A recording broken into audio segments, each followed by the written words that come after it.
Indeed. We good? We good? Awesome. Hello! Ben, why can you never read that cue? It's fine. I like that it's a thing now. It's just a thing of the stream now. Hello. Welcome to D&D again. I'll go really quickly through the last session to recap so we can get right in with the combat. So last session you guys talked to Councilman Ivan at the start of the session, where he informed you, or you were informed by him and a member of the Kingsguard, that the Kingsguard was sent into the tower. There was nothing in the tower other than 5 doors with different elemental symbols on them and a plinth in the middle room. Nothing attacked them, but they were locked in the room.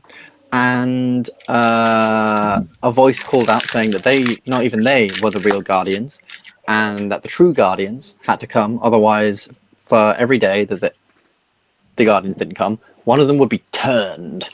Don't know what that means, but figure that out later on. You guys decided that for the greater good, suspecting maybe that there was something more to the tower, you still needed the army by your side. So you decided you wanted to travel north. But before you could travel north, you had to do a quick job that Oramis picked up along the way. His job was to deliver a thing from the back streets of the capital all the way to Inksworth. So off you went in the Dragon's Revenge, Oramis's boat. On the way, you passed the devastation of orcish or goblin attack, where one of the goblins seems to have got his hands on some military guns and things like that, which you guys were informed that were only for the military and only handed out for those. That was slightly suspicious. And you made it to Inksworth pretty well. You all rolled really well on your survival checks.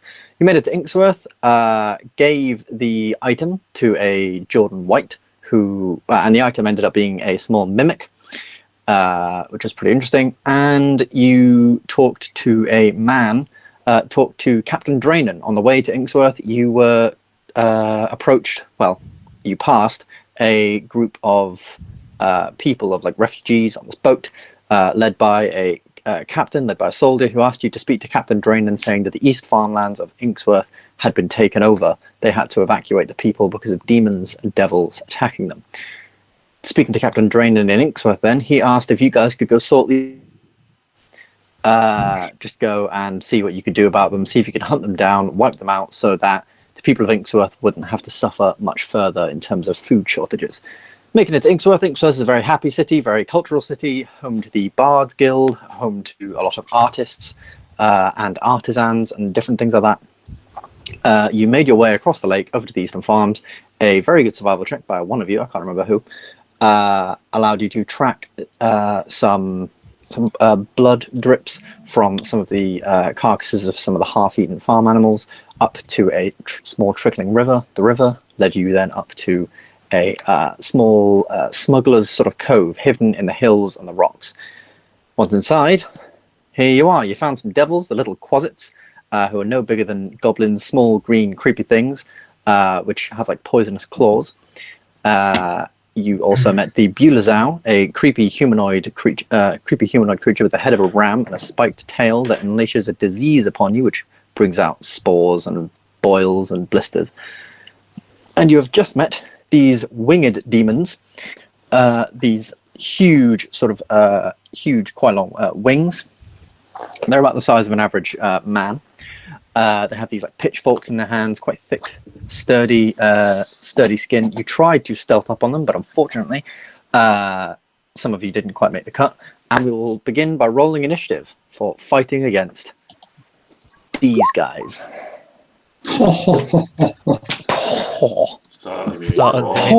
Oh my god!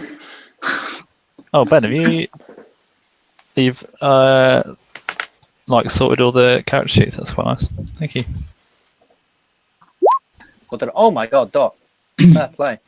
We got 2 nat 20s. Which one of you have... You both have 3 initiative. Okay. Mazzy and Doc roll a d6. Oh, I thought you were going to say D100. That's a bit sad. Oh, I could have done a d100. Oh, no worries. Oh, man.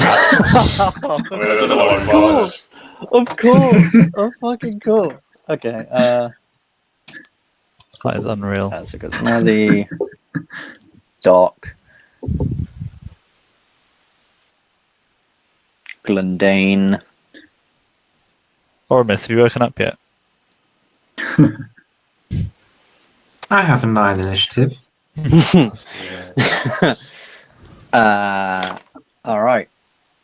Oramis is just eyeing up the cave for when we kill the demons and turning it into his own den.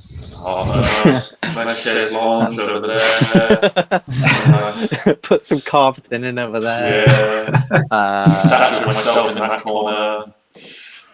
All right. Oh shit! Things fell. Back in one. Tech needs to deliver something.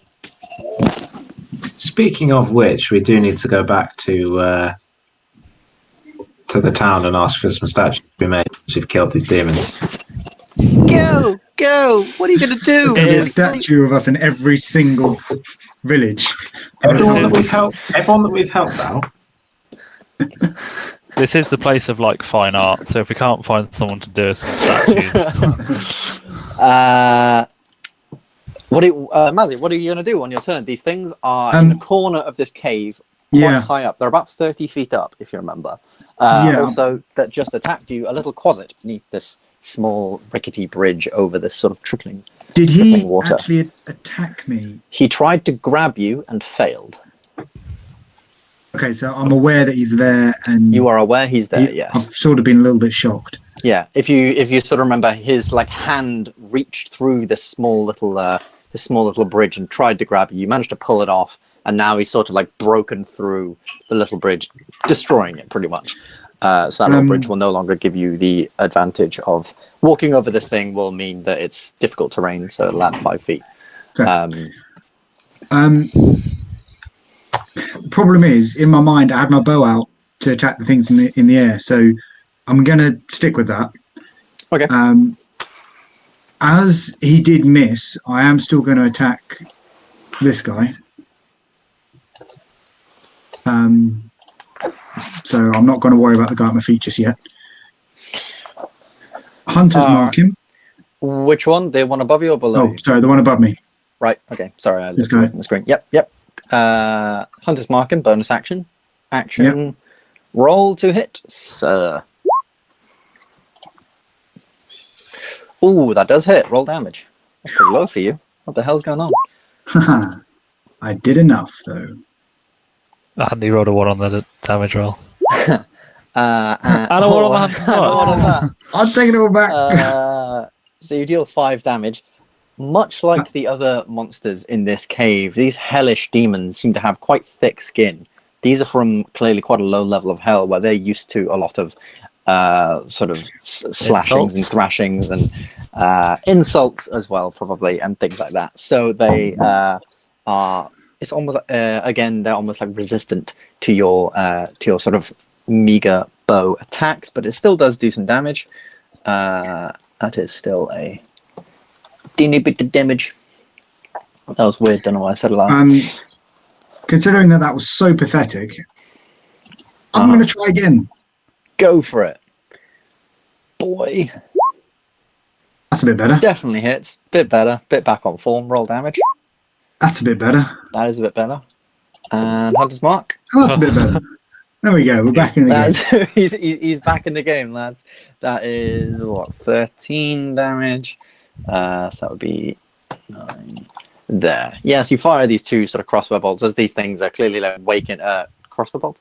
As these things are sort of clearly waking up, quickly pull out your bow, fire sort of 2 things right into their wings, maybe into one of them's arm. They just make it through the skin, but not quite enough to deal lots of damage. You can now hear them like begin to screech.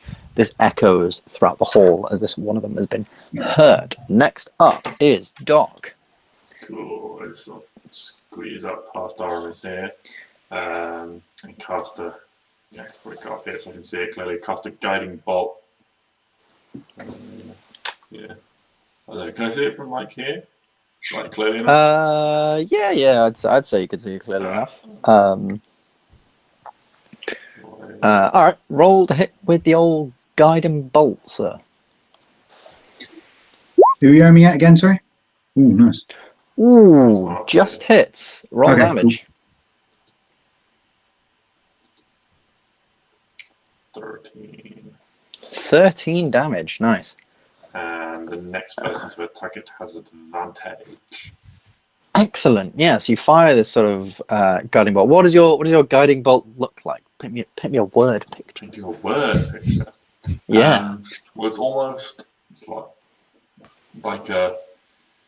Like I imagine it's similar to sort of Iron Man's like hand. Ah, right. Yeah. Thing, so it's just like the hand glows and it's like wah, straight up. Oh, nice.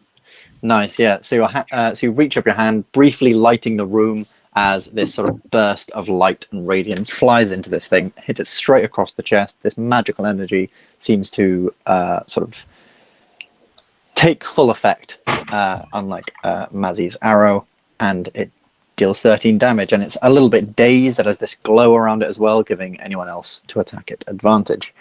Is that everything, Doc? Yes. Mr. Glyndane, sir. Are these things on the roof? They are on the roof. So I can't melee it. You cannot. How high up are they? Get a stick, like you're batting a spider in the corner. They are. They're about 30 feet up. Also, remember, you're carrying the torch, so you couldn't do anything two-handed. That's very true. Well remembered. I'm glad you did. Let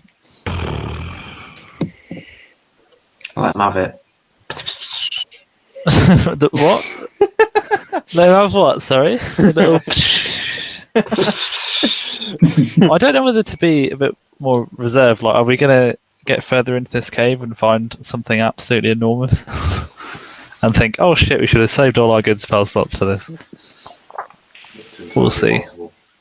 I'm just going to come up here and then cast a level 2 magic missile on the one Mazzy's hit already.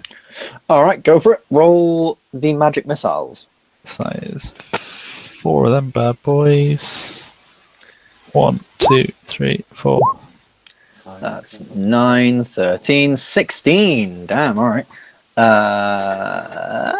Thinking about it, actually. 16, 9 plus 10 plus... Ooh. Your magic missiles extend from your staff, swirling up through the cave, again, lighting the cave for a brief few moments, and managing to connect with the sort of thing. They all just sort of hit them at once, and this thing falls down to the ground of the cave, collapsing directly in the corner, just hitting the ground with a hard, like, smack, which sort of echoes out through the dark cave. What Anything are you else? calling these, Ben? These are spined devils. Spined devils? Yes, they have... I forgot to mention that. I mentioned last time. They have these sort of long, almost long needle-like spines growing from the back of their head all the way down their long tails. I'm very happy I killed it. Bum, ba-dum, bum, bum. I'll sit there for the moment. That's all. Sit there for the moment. That's all. Excellent. On to now one of the demons' turns. This Quasit here is going to sort of, so as he sort of breaks apart this bridge now, and he's going to have a go at Mazzy. Excellent. That is a 14 plus 14 plus 4 is 18 to hit. I'm guessing that hits Mazzy. Can you make me a Constitution saving throw, please? Oh, yes. That's not even fair. All right, you simply take 6 damage. Oh, how kind. As this thing sort of like meagerly comes up, slashes at your thigh. You begin to feel the effect of the poison, but you quickly shudder them away, just quickly wiping away the poison from your leg. That's perfectly fine. Ben, if you had to do like guy... sketch stills to sum up parts of our campaign, I feel like a bit of it would be like a visual poison going towards Mazzy, and he just backhands it away. Not today. This guy up here is, however, a little more concerned with the magic user, the one who just took down his friend. He is going to... What is he going to do? Let me have a look at his thing briefly. He has that, And that. Okay. He's going to begin to fly down. So 5, 10, 15, 20, 25, 30, and be just above you. So within your sort of range. Oh, And he's going to attack you first with his little pitchfork thing he has, which is a hit. can I cast shield as a reaction, please? You can, and it blocks. Your shield is +5 AC, right? Yes. Yes, your shield blocks his first attack, definitely. His pitchfork sort of goes towards you, but you quickly manage to cast up this shield, and it sort of slams into this ethereal shield right in front of it. However, he does have a second attack. Oh dear. That one also no, that won't hit with your shield. He's ultimately failed.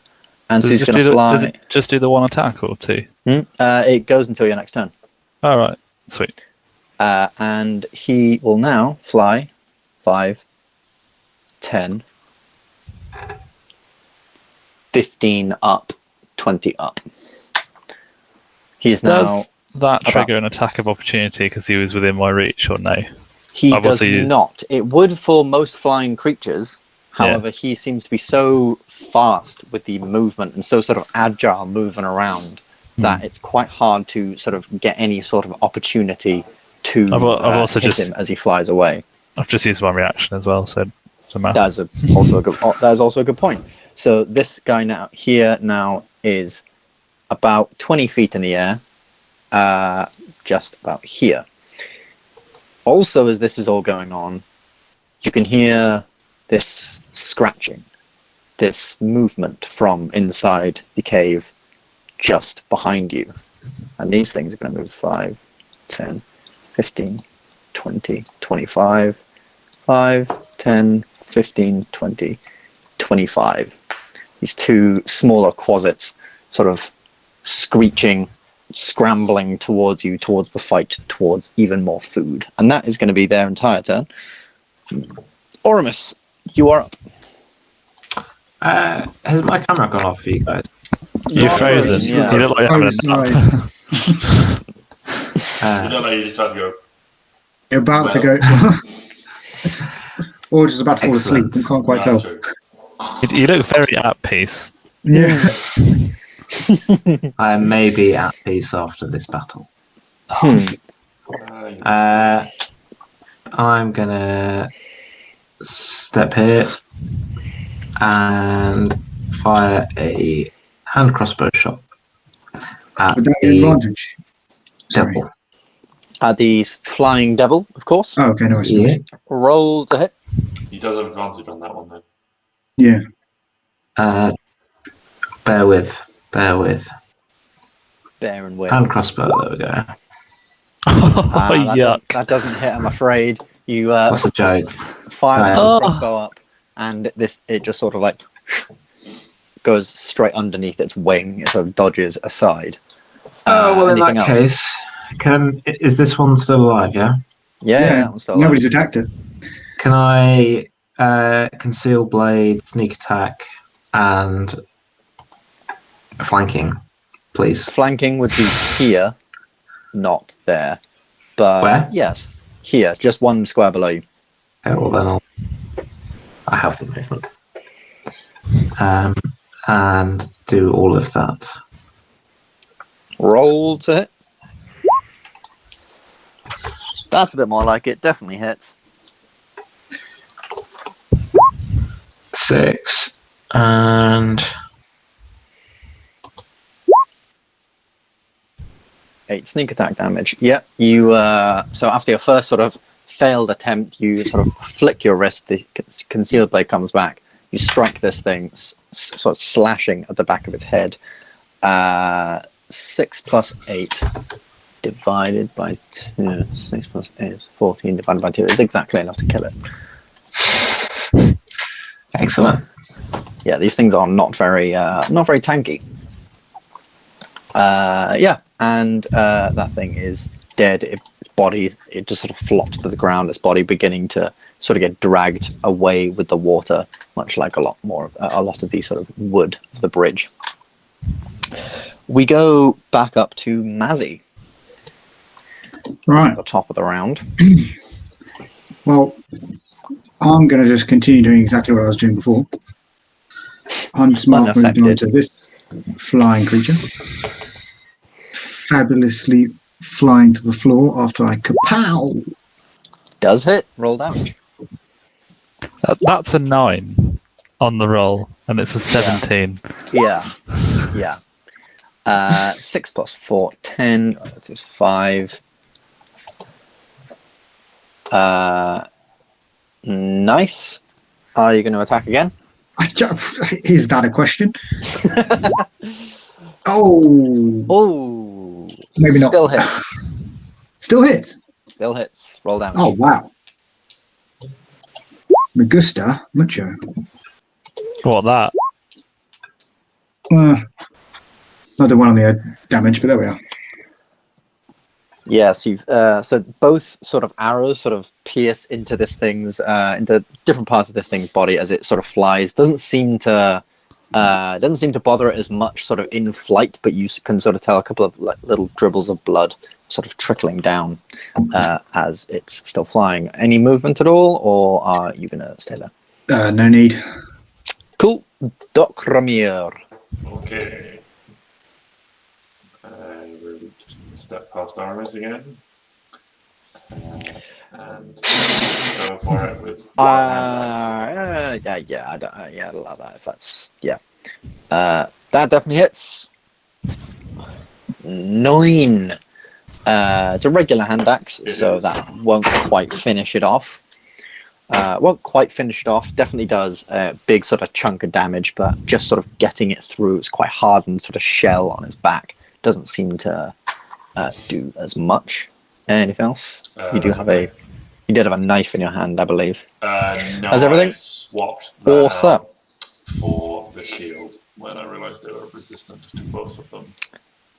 So between the last fight and this one, I put the knife away and pulled the shield out to get the AC advantage. I see. All right. If that's everything. Yep. That's everything. Mr. Gylndan. I'm going to ice knife this little boy above me. Ice knife, you say? All right. Yeah. Roll to Ice, hit with. ice, baby. Dun, dun, dun, dun, dun, dun, dun, dun, dun, dun, dun, dun, dun, dun. I'll try and get it. All right, stop. Oh dear, that's rubbish. Unfortunately, that. So I've got a divination roll of 17, and I feel like I used it last time for the stealth roll, but it doesn't sound like you've accepted it. But I'm happy to knock it off as using it for the stealth roll, because I think I said I was going to use it, then JJ failed, and you were like, "Oh, there's no point in you using it." But I did say I was going to use it. So should I just wipe that off and say I can't use it here? Because I did say that before JJ rolled. Yeah, I'd probably say because you sort of said it beforehand. I still believe you would use it. Yeah. Okay, that's cool. Just quickly on ice knife, I think I get.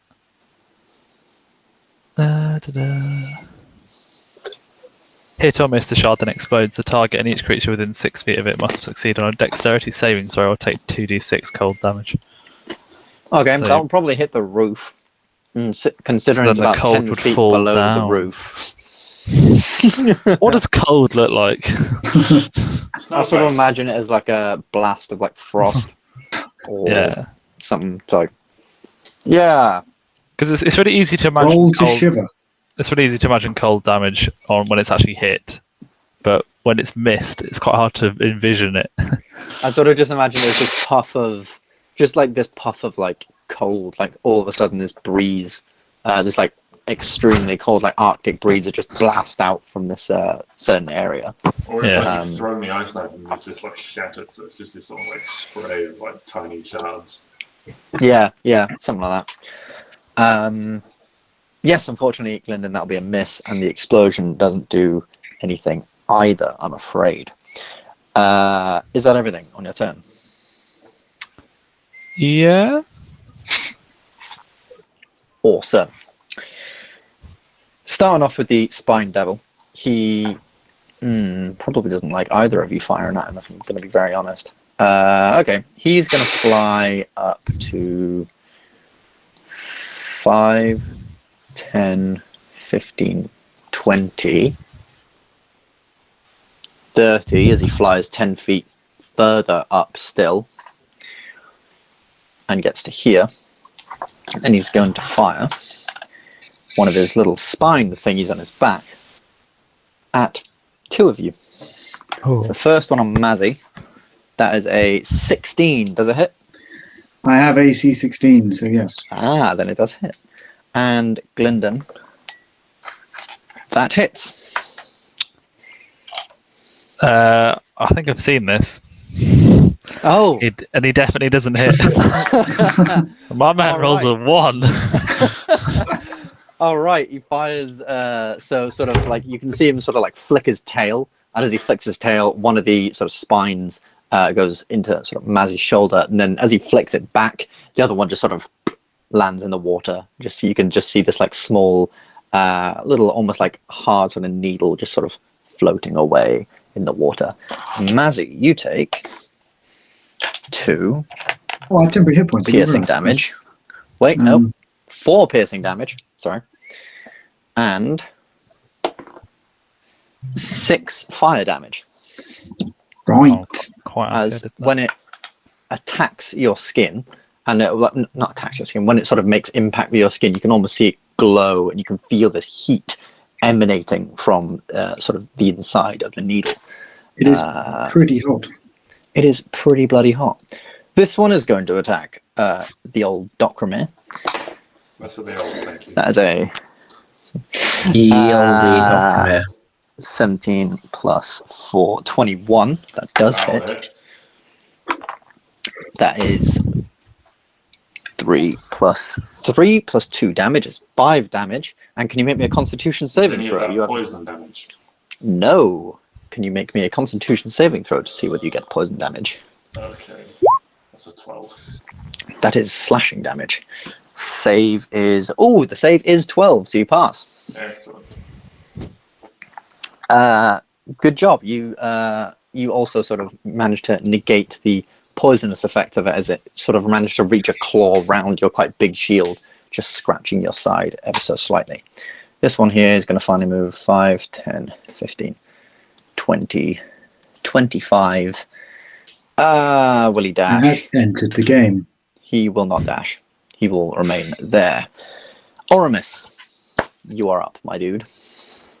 Well, I'm going to do a bit of praying and hope I'm slightly more useful. I mean, you killed that guy with 1 hit. Yeah, but You can kill these guys by breathing on them, Matt. It's not that impressive. I'm joking. I'm going to take a step forward so Mazzy's out of line of sight and try a crossbow shot at this boy.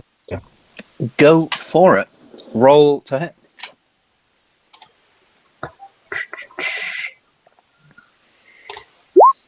Oh, yeah. Hey. Oh, that's yes. better. Roll me the damage, sir. Oh, no. Disappointing. That is, yeah. Oh, or is it? Your crossbow bolt manages to pierce into just the sort of throat of this thing, and even though it is a meager crossbow, and as we've sort of, as I've said a billion times now, its skin is quite hardy, but because it's the throat, it manages to jam its way in. The thing falls, and the thing dies. I'd like to think you turned away from that crossbow shot, and then we were like, "Oh, he killed it," and he's like, "No, it was a shit shot, mate." my wrist slipped as I was firing it. Barely got any power in it. It's dead. Good job, Oramis. The other spine devil is dead. Anything else? Seeing red at having just killed the spine devil, this bad boy is going to get a taste of Oramis's fury with a concealed blade attack with sneak attack. Steel blade, sneak attack. As well. Does hit, roll damage. 7 piercing damage. Roll sneak attack. Oh, Oh man, this thing's dead. Dead. Dead. That's two in one turn. Sort of turn away from firing the hand crossbow shot. Again, flicker the blade, turn around, a quick like sort of almost running start, and then just slam straight into this thing's forehead. It's completely gone out cold. Gone out bloody cold. That is a thing of beauty. Absolutely beautiful indeed. Anything else, Oramis, on your turn? That is the end of my turn. Awesome. Mazzarious. right. Well, there's only one thing left. Can I cross the water, by the way? And he said You it's can, but it'll cost you an extra 5 feet of movement 5 feet. to That's fine. sort of cross. 5, 10, 15, 20. It doesn't really matter what square I'm going into, but there. And I will be making an attack. Oh, moving hunter's mark. Just making sure. I will attack with this bad boy. Roll to the hit. Oh, Oh, bloody hell, unfortunately, that doesn't hit. I'm afraid, because it's such a small creature. You sort of manages to duck even lower than a regular sort of person would. but what he over your forgot first was attack. the fact that my big blade had another end on it. And that second one does definitely hit. Yeah, roll the damage.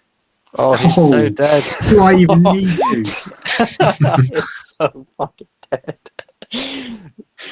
I've stabbed to try and get him. He's ducked out the way, and then he's just ducked right into the area where I can just uppercut him with the other end of the blade.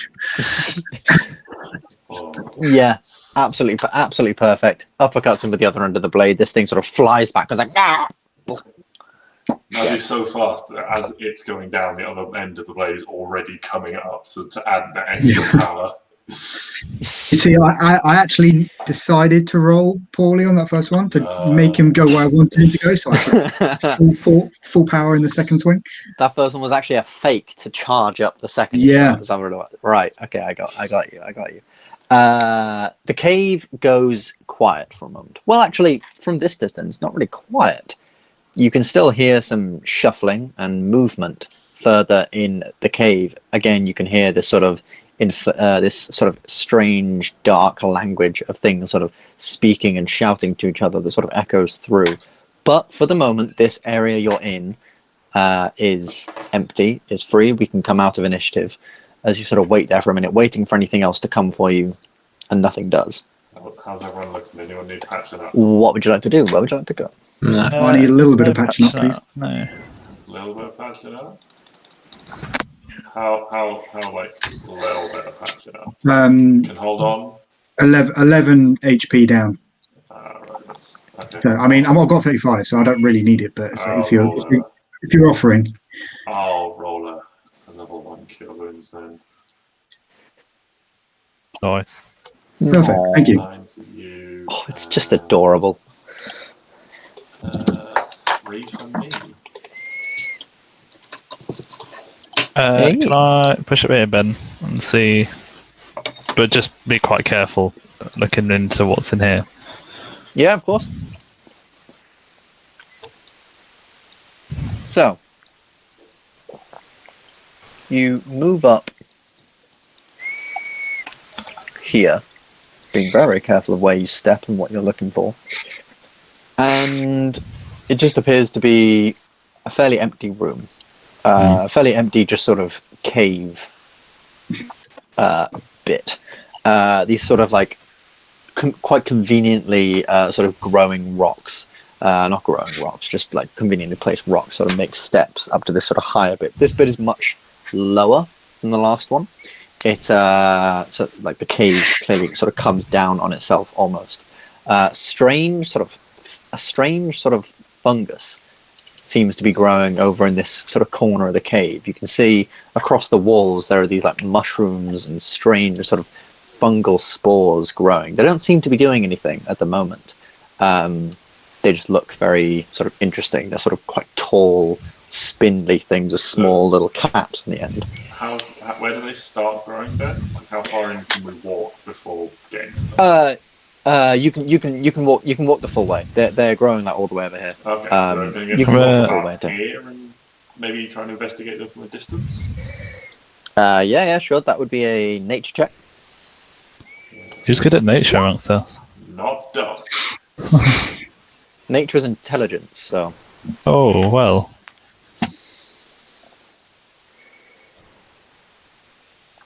Gylndan, do you see anything?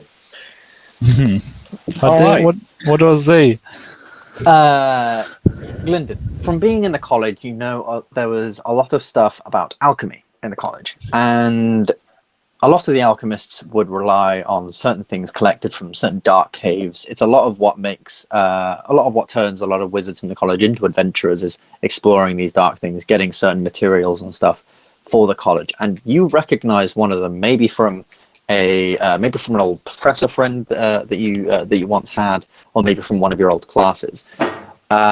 This particular type of fungus is called a black cap fungus. It's used in a lot of potions and poisons, mixed with certain ingredients. It can make quite a potent poison that can poison enemies for, standard sort of poison enemies for 1 minute unless they make a save kind of thing. It's used for a lot of sort of tampering with blades, making blades and certain weapons have certain effects. The only problem with it is it doesn't really last a whole lot of time, especially with something like this. So obviously, if you're going to sort of make this kind of thing, you've got to keep it like bottled up, and then once you apply it to something, it has to be used pretty quickly before the poison sort of dries out and it isn't really useful anymore. But it's completely harmless. It's harmful if ingested. If you just eat it, you're going to be pretty heavily poisoned. But it's harmless to touch, harmless to do anything like that with. Oramis. You hungry? How dare. I'm thinking, do not eat this, it'll fuck you up. What kind of stuff are you If talking you think a dodgy teak is bad. Well, I'm sure there was something. I mean, as you can see, it's growing in. This is not a very easily accessible cave, so you could definitely take a bit, and if you wanted to use it, go for it. One thing you'd probably notice as well is that they're very evenly spaced out. These aren't necessarily naturally occurring. These are being grown or were being grown by whoever was in here before. Like a lot of these things are sort of kept upright by like sticks that have been sort of slammed into little bits of mud and dirt so that they can grow sort of straight and long. For as the longer ones are generally a lot more.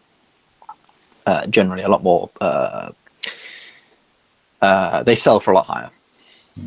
So these smugglers are clearly trying to grow this black cap fungus. So if you want, you can add. I'd probably say, roll me a d4. See how many you manage to sort of pry away without sort of destroying them. None. You can manage to. So you're trying to pull a lot of them out. You accidentally sort of snap a lot of them in half, and as you snap them in half, they just seem to wither and fade almost instantaneously. But you do manage to get one right from the root, digging it up, and you can shove that into your inventory. One black cap. One black cap. So I give you this really mushroom. detailed explanation of what they are, where they're used, and then I get like an expert, and then I go in to try and grab some, and I just ruin everything. That is the classic example of book knowledge versus practical experience. Yes. Yes, exactly. But yeah, good fun. Good rolling. Good rolling, my dude. Alright, I think that's everything in here. There's everything in there. We can then move to wherever the hell you guys want to move. You got this sort of thing down there. Down south. All right. Bam, bam, bam, bam, bam, bam, bam. Mazzy leading the way. Heading on down. Follow the leader, lads. Okay. Leader, mate. Follow me, guys. Leaders led you nowhere. There is nothing of guessing- particular note in this room, I mean, I'm guessing this bit unfortunately. just connects up. Yeah. So this bit sort of just connects up. Where Right, did they go? And there, Oh, having right. another corridor leading Ooh. down there. Oh. Interesting. Matthew, what do I you see? think. What do my elf eyes see? What do your human eyes see? Yeah, Rob? well, I'll say. how the quote go? Let's have a look. Oh, you're charging down there. Back in Well, Mazzarious. Glyndon, friend to see, you would have Let's to charge go, down right lads. next to him. I'm so blind at the moment. This is not mine and Mazzy's element. I can see. You can I'm can I? just walking JJ and just going, fine. Keep Basil I got this. and Mazzy up. Oh, hello. Mazzy, I think I was the one that had the torch, so you charging into a totally dark room makes zero sense. this is why I'm keeping so Yeah. hard on his heels. I'm like, he can't see. Where's he going? Yeah. I don't know where I'm going. I'm just walking. I just assume one of you is in front of me, and I'm just following you guys. Oh dear, Mazzy's hallucinating. Is anyone else getting a lot of background noise? Yeah. A lot Yeah. of feedback. Has it stopped? Yeah. Yes. Okay, excellent. Awesome. In this room, you see 5 sort of pillars, clearly man-made, leading all the way up to the sort of roof of this. I'd say about 20 foot tall cave. A stalagmite sort of dropping down from the bottom, and a couple growing sort of up in the corners. The things clearly look man-made, as I said, and on the sort of some of these, so on this one, basically all of the pillars except for the middle one, there are levers. Ooh. On this one here, there is a sconce for Ooh. to light a fire or some such. Glyndon, you have fire. Would you I'm not, like to light I'm not this? wasting a fireball on this. Hey, You hold have, on, no, hold you have on. a torch. Hold You on, can torch. There's also that. Light it. Sorry, mine goes straight to destruction. Of course it does. Oh, bloody course it does. How high up is this? What's just a sconce? Is it a sconce on the pillar? did you say? Yeah. It's just like eye level. Can I light it, please? Yeah, you light it up. The room lights up a little bit as well. Nothing seems to happen. And did you say it was 4 with levers and the central one had a skull? Yes. No, but now just another good reason to get light in the room.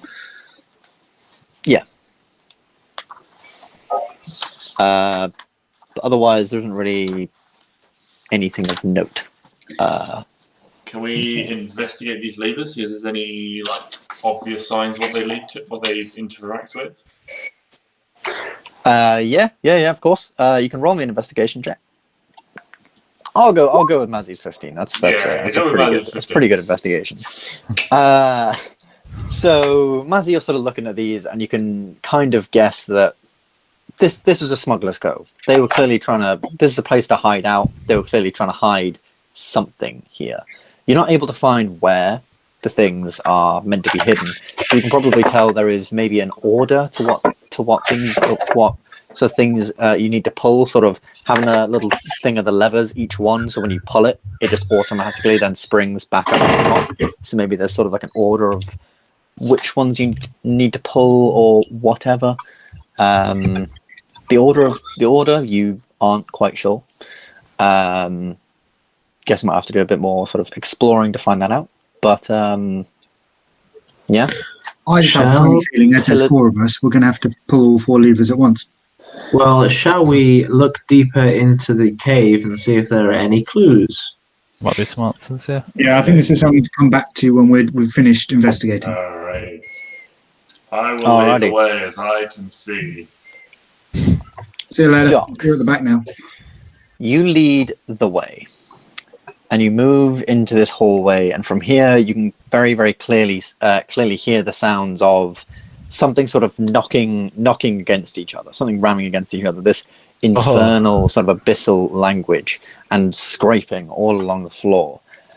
And as you enter the room, you can now see a little clearer.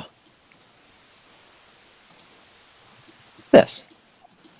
Two Bullazau, who haven't quite noticed you, are having some sort of fight in the front. They're like trying to slam their horns together. You know how like elks and deer do to try to that's how they sort of fight. That's sort of what they're trying to do with each other, almost a contest of strength, pushing each other up. This room is much taller, not bigger, not just in size, width and depth and stuff, but also in height. There's about 50 feet up as you sort of go up into the center of the room in this room, and that is where you can see these spined devils clearly sort of almost like cheering the Bullazau on. They're making cackles when one of them accidentally slips, and sort of almost in a sort of excited cheering manner walking in. Although, as no one said they were doing this stealthily, I imagine one of them probably would have heard you and probably seen you. And with that, gentlemen, it's initiative time. Ba-ba-ba-bam. It's not as good as last time. No. It's not as good as last time. Oh, but Gylndan's is much better than his. No, not better than his last time. I'll roll initiative for them. Oh, okay. That's not as good. So it goes.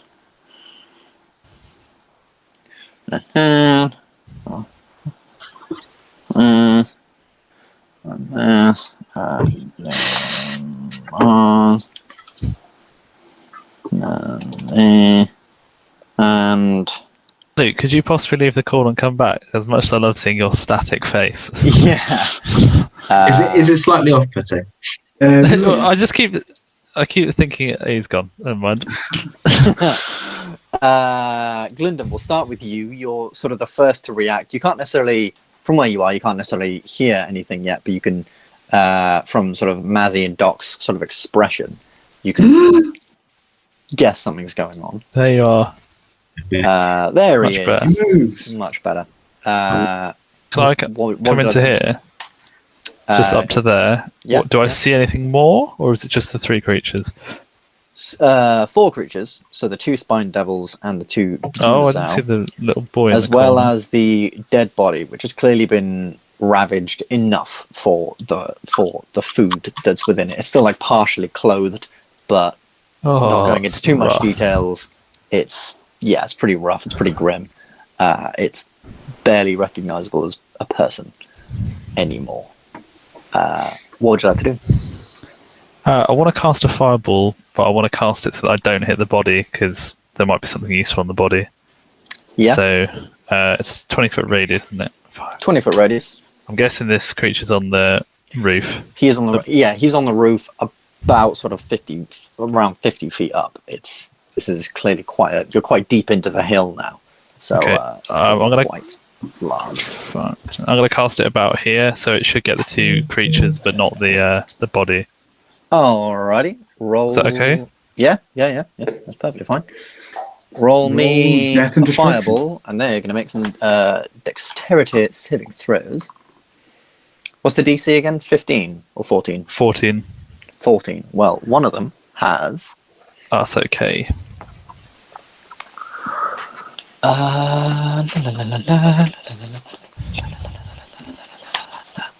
Ben, was it Sax that rolled? What did he roll on Fireball the other day? Oh, it was something abysmal. It was like 3 or 4 ones on it, something like that. Yeah. I think it was like 3 ones out of the 6 you can do. I think it was like 18 damage he rolled on a Fireball or something like that. Yeah, that was Wet. pretty rough. So, one of them fails, and one of them definitely passes. So I'll probably say this one at the top passes, this one at the bottom fails. But even though they pass and fail, the fireball explodes, and you can see the sort of heat like simmering over their body. But these things are from hell, literal hell. The fire As opposed to affects figurative. them, much like sword or anything would, but clearly not as much as you would expect, and as much as you have seen from attacking things like orcs and goblins and people and other things like that. It's clearly they don't seem all too phased by it. So if we go, that one is taken. Yeah, and that one is taken also 13. Wait, no, that one is taken. That. Anything else on your turn? No, that'll do. Awesome. Oramis, it is your turn. Through the sort of over the shoulders of the guys and stuff, you can probably see most of what's in the room. What would you like to do? Can I barge past the two of them? Yeah. Why are you stepping there? No time. And fire off a crossbow shot at this one here. That one here, unfortunately, that does not hit. I'm afraid your crossbow goes slightly wide as it sort of turns now to face the intruders into their den. Oh, hang on. 5, 10, 15. How many feet of movement have I got? So you were here. So it's 5, 10, 15, 20, 25, 30. No, 30 feet wouldn't, unfortunately, make it over there. Yeah, well, can it make a shot, laddie? And then I'll just sit here. Fair enough. Unfortunately now, it is the demon's turn. The two Bunazau will immediately move up. How much speed do they have? A lot. 5, 10, 15, 20, 5, 10, 15.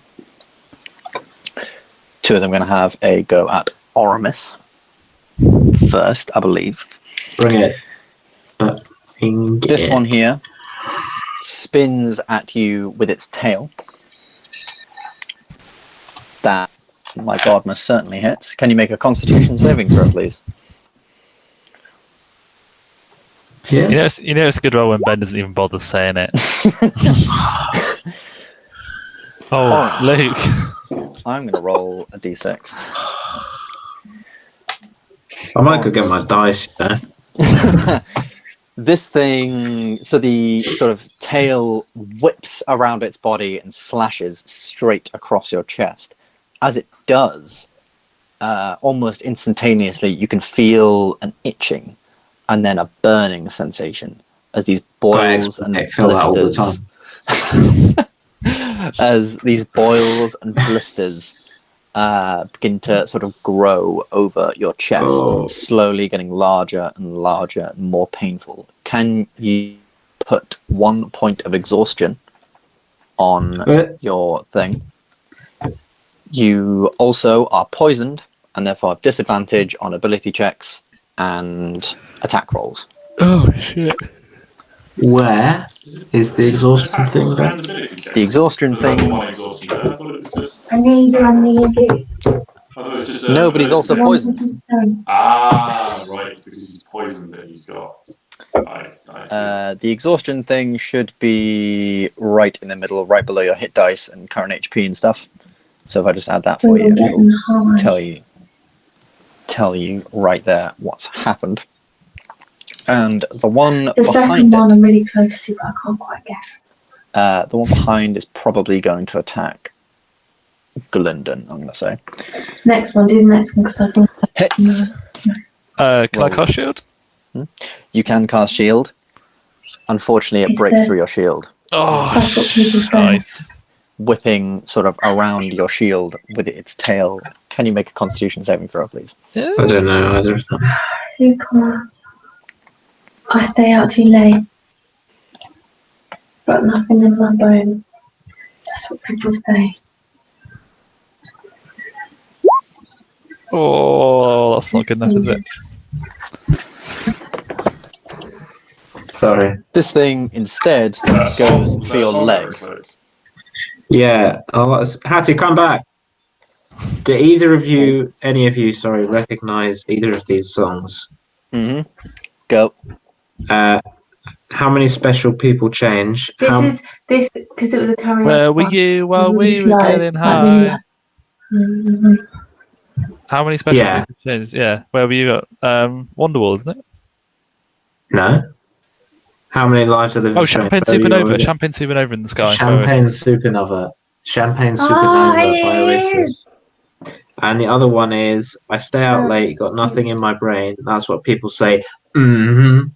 That's Taylor Swift. Shake it off. And that was more poppy. JJ, that's Shake It I Off. stay by out too Taylor late. Swift. Thank you. I stay out too late.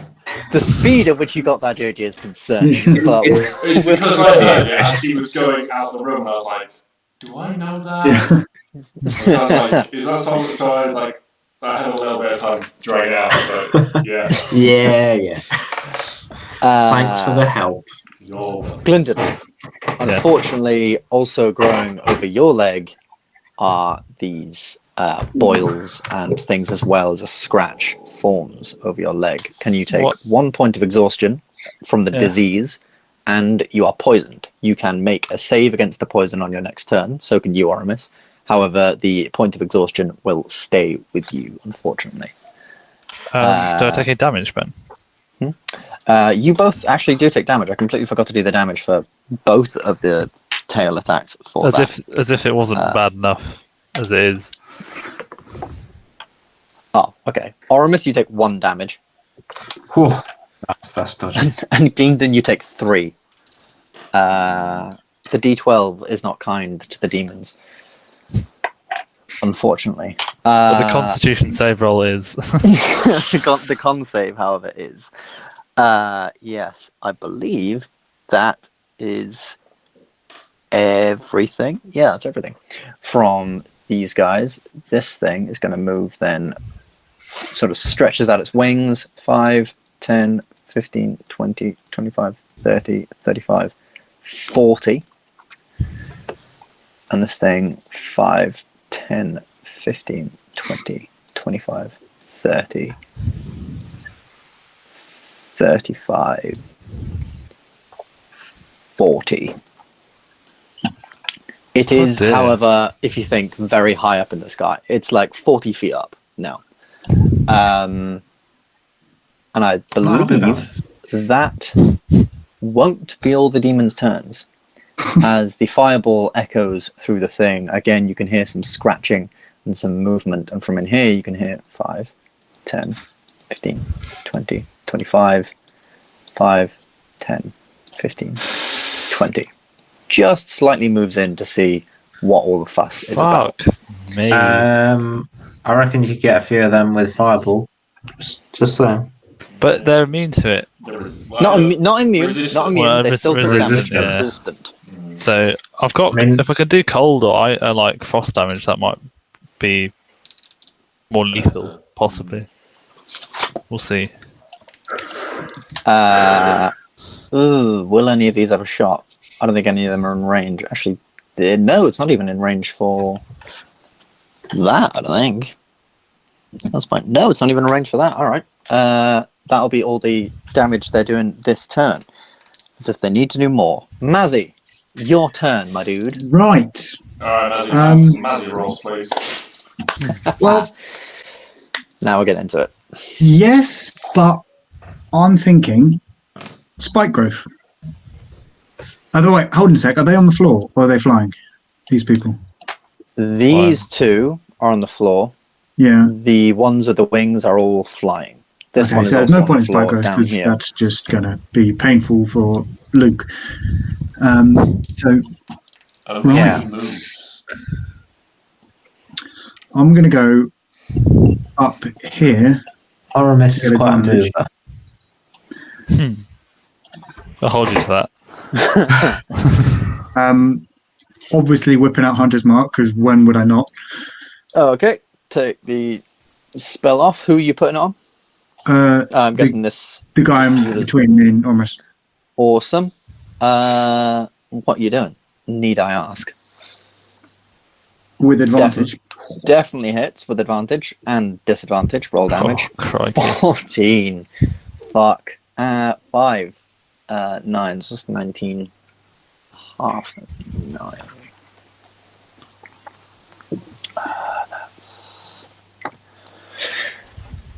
Nice. You sort of come behind that using your momentum. You slash forward with your dual blade. Are you going to attack again? Nah, I think of course I'll attack again. The sass coming out of you today, Matt. I'm loving it. I'm loving it. Oh, does that hit? Yes, it does hit. Roll damage. Oh my god. And 17. That's another 8. Jesus. Yeah, using your momentum sort of from the first swing as well as it sort of cleanly cuts through, hacking back with that other end of the dual sword. Well, you've doled out 30 plus damage there. That's unreal. But if you remember, the Bulezau also have this very, very sort of thick Resistance. hide to them, and therefore resistance. They are, all these creatures, you can probably tell, are from quite a deep layer of hell, so they sort of take abuse and treatment on the reg.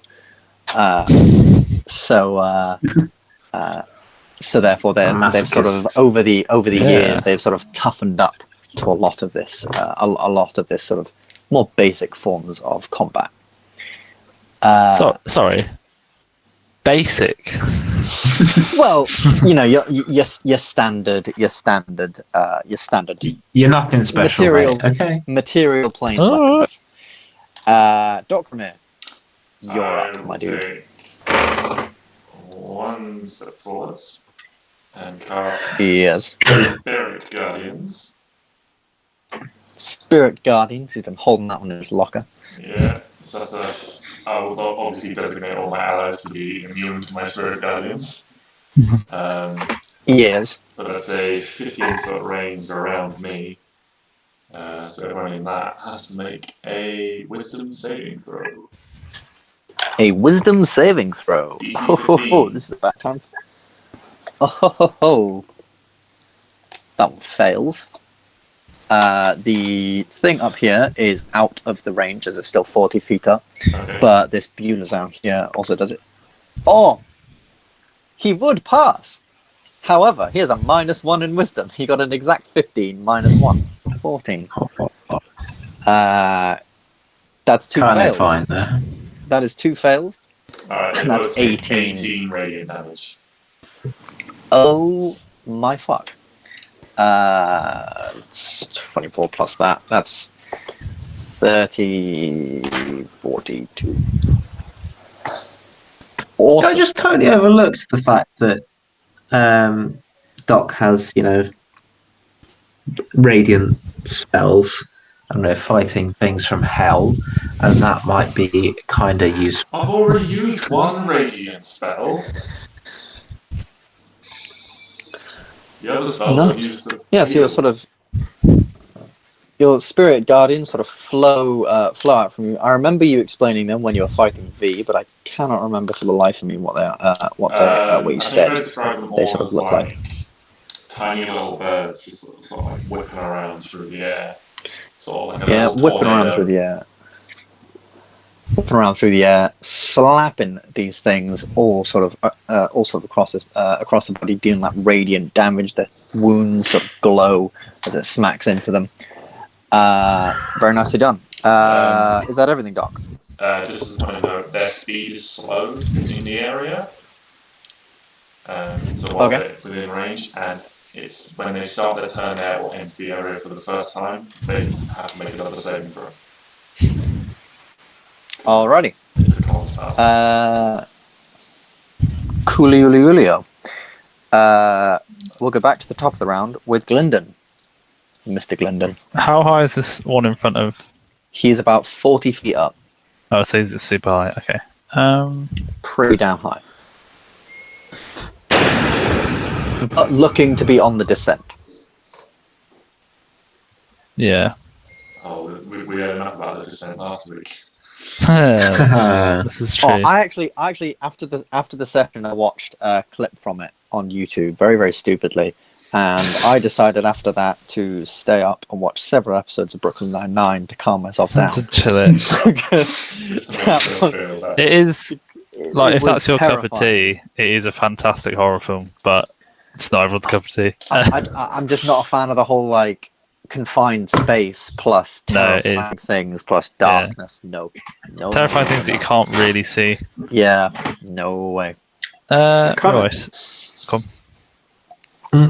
Oh no, I was just going to say the kind of horror films I like are the ones that are really bad and are quite funny, but they're not necessarily meant to be funny, like Cabin in the Woods.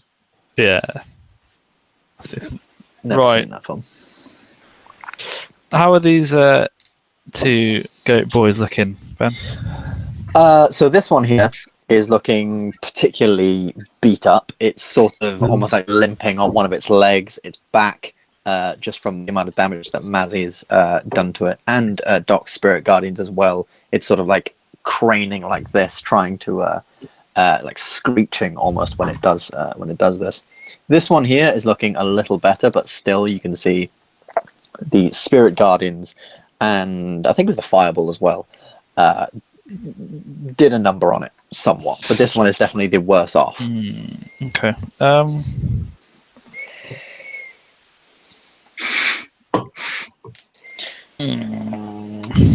Cast a level 2 magic missile. I really don't know. I don't know whether to split them or just pump them all into the guy in front of me. Or focus on taking out. Yeah, if it's dead, it's dead. I'll pump him into the guy in front of me then. Go for it. Roll 'Cause- the old magic missile. Because they could all be shit rolls. What's level 2? That's not shit. No, that is not shit. 9, 11, 15. Nice. You point your sort of staff toward the Bulazao. It's sort of craning. It almost looks at you as this light begins to appear from the end of your staff. Bang. Falls flat, sort of on its back. Begins to like almost like writhe around for a minute, just sort of trying to take in this pain, but then suddenly just stops, falls flat. Gonzo. Gonzo. That's not evil. Good boy. Right. And then...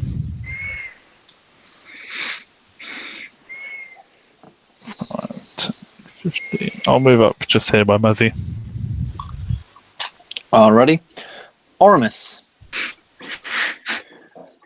Okay. I forgot to say, by the way, as well. Gylndan, can you make me a con save on your turn? Oh yeah, sorry. I should have remembered that.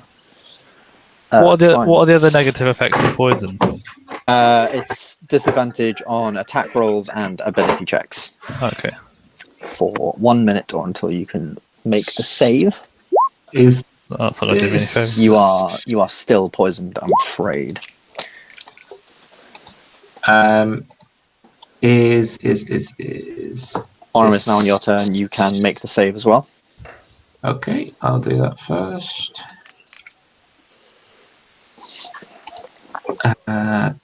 Con save, yeah? Save. Yes.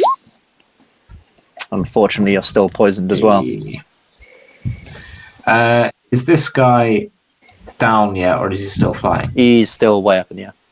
Cool. Then I would like to Shadow Blade that boy.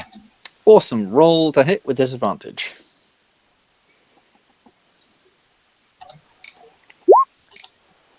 Oh, that's annoying. Unfortunately, you do not hit, I'm afraid. The sort of poison slows your blade, almost makes it like a very, very weak sort of swipe at it, which it very, very easily dodges out the way from. Okay. Concealed Blade as a follow-up. Concealed blade as a I follow-up. don't get any. Disadvantage.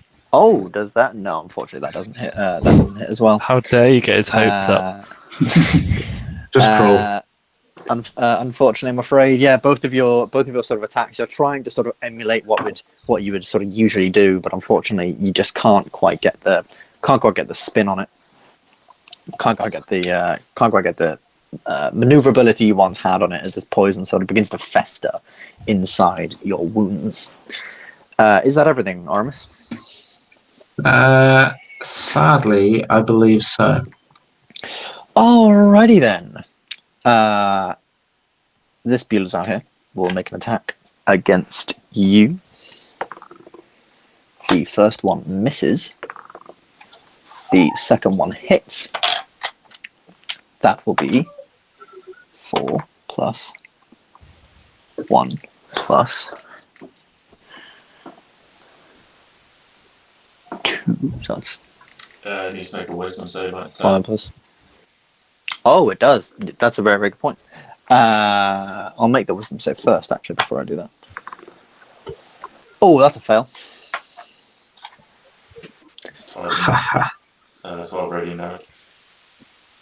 12 radiant damage. Suck it. Still, unfortunately, up, looking much weaker now. That's okay, you tried. That's 5 plus. Can you take 9 slashing damage, Oramis, as this thing with one attack sort of slams at you, sort of with these 2 claws, just sort of going for you as it knows it's sort of already got you with its tail. And then I think it's going to stay there for the follow-up.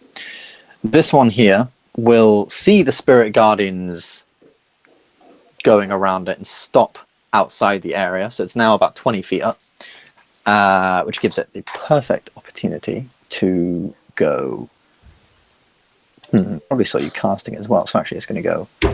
That's 20 feet of its movement. 30, no, 25, 30. And it's going to attack you, Mr. Dokrumir. Oh, we can fuck off. First one's a miss. Ooh, second one just missed. It's an 18. These 2 spines sort of come down, just missing you. Unfortunately, even sort of slamming straight into the sides, almost like just glancing right off your armor. This one here is going to fly 5, 10, 15, 20, and then go 20 feet down, and is going to make an attack against both Mazzy and Gylndan again. Gylndan hits, Mazzy hits. That's not very good. That's 1 piercing damage on you, Gylndan, and 4 fire damage. Take that. It's okay. And Mazzy, that is 4 piercing damage on you, and also 5 fire damage. So that 9 I got from JJ, that went. But you'd be a further 9 down if you hadn't. Oh yeah, 100%. So... I definitely did it. I'm not complaining. Don't worry. 25, 5. That closet must make a wisdom save. Indeed, it must.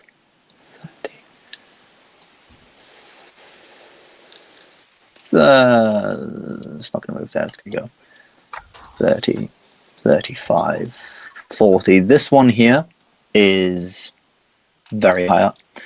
This one here is now within sort of about 15 feet. This one here is very high, like 40 feet. Wisdom save from the closet. Oh, that's a nat 20 from the closet. Pulling out the big guns. Takes half damage then. To that. Oh, yeah. Well, that was. I passed my save. That was a useful nat 20, wasn't it? It's sort of. I like to imagine it sort of like waddles up to Oramis. They go like, and one of these little bird things just. Boom. It's like if it waddles up to Oramis, sort of dodges one of the Spirit Guardians very, very easily. Slapping. Again, it's the 1-2 punch against the closet. Exactly. These Spirit Guardians doing their fucking work. And that'll be all the demons' turns, I believe. So we go to Mazzy. Sorry, can you just remind me the height of all these things that are around me? 15 feet, this one here. Yep. About 40 feet. Yeah. Right, he's out the way. And this one is about 20 feet. Okay, so it's all out of range of the sword. Yeah, all sort of keeping out of range of your Would blades. I- They sort of yeah. notice a Got a lot of mega you. jump, Matt. Whee! Off me. Would I get flanking on me. this guy? Flanking on what guy now? This guy with Doc. Because he's 'Cause- up. Yeah. Unfortunately, not. You'd No, have okay. to be sort of I polar would have to opposites. also So, be flying. yeah. How about we both jump at the same time? Then we'll be all I right. don't know about you, but I don't Can think you Doc has jump a 20 20-foot feet? vertical. Right. Well, in that case, I'm going to whip out my bow and hunter's mark onto this guy. Your hunter's mark was previously on this guy, but he died on his turn. So yeah, I hunter's can mark move it does move. Yeah, you can move it on your turn. Move it without using up another spell, of course. Onto which guy? Sorry, the one next to which one? This guy. Oh, This it guy? doesn't matter anyway. Awesome. Unfortunately, that does not hit. I'm afraid. The first Sometimes someone's rolled shot double sort of 13s, flying so- into Very, very lucky. unlucky number twice. We'll be so pissed off that I'm going to have to do it again. Don't roll the 13s again. I didn't, very, don't worry. very, very nicely done. Roll the damage for the longbow. 6 plus 1, 7. That is a whole Well, it's damage. 3 damage. As your arrow sort of goes up again, sort of striking it, but not almost glancing it, causing a small scar, but not enough to really do a whole lot. I'm just going to go. to it. I'm just going to go up to it. Like, come down and fight me like a man. Oh, I will stay up here and fight you like a bat. In response, it will just go like whatever demons speak, sort of just like shouting out to it, almost as well communicating to the others. They are clearly capable of sort of communication and things like that. Just to you guys, Coming all it for you, sounds Matt. is like horrid Coming for you. screaming. Ben, just a reference, I think demons speak with a Scouse accent. All right, mate. Let's go fucking have him. That wasn't bad. I love the thought that like hell, like Tiamat has a Scouse accent. These fucking guardians. These fucking guardians ruining my plans. Suddenly she's a whole lot less scary. I think that's 5 heads, each one going, oh, fucking guardians, I know, right? And that's what are they doing? Sounds like I'm in hell already. Very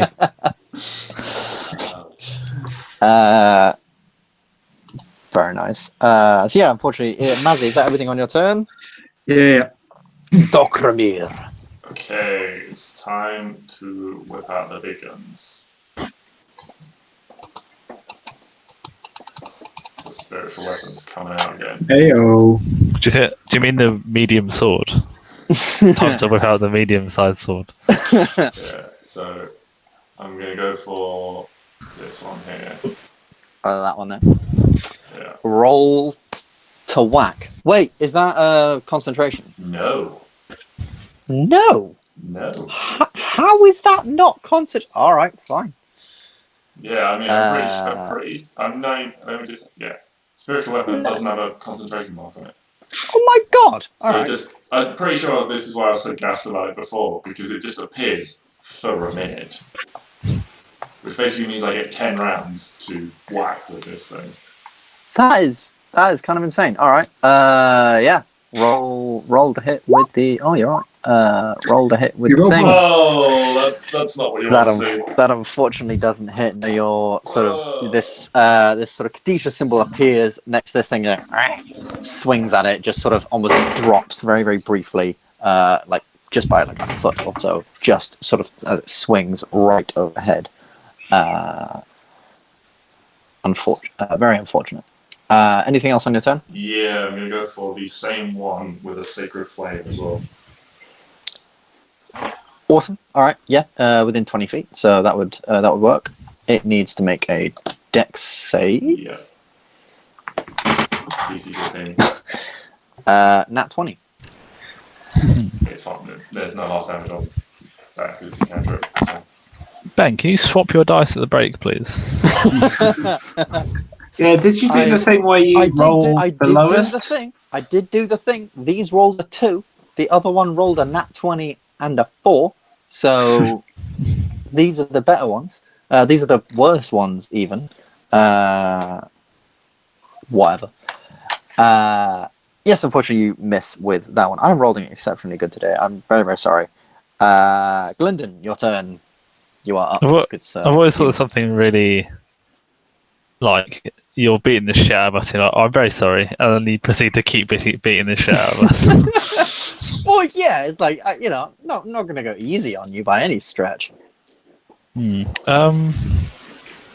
So the one to my right is 15 feet above Mazzy. The one above me is 40 feet above me. Yes, this one is 20 feet. Oh, these guys are annoying. This just here.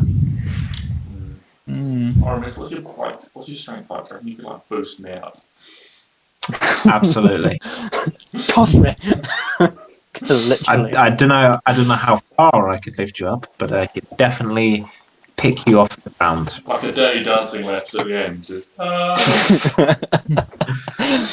I'm gonna need a big old jump from you to help get up there.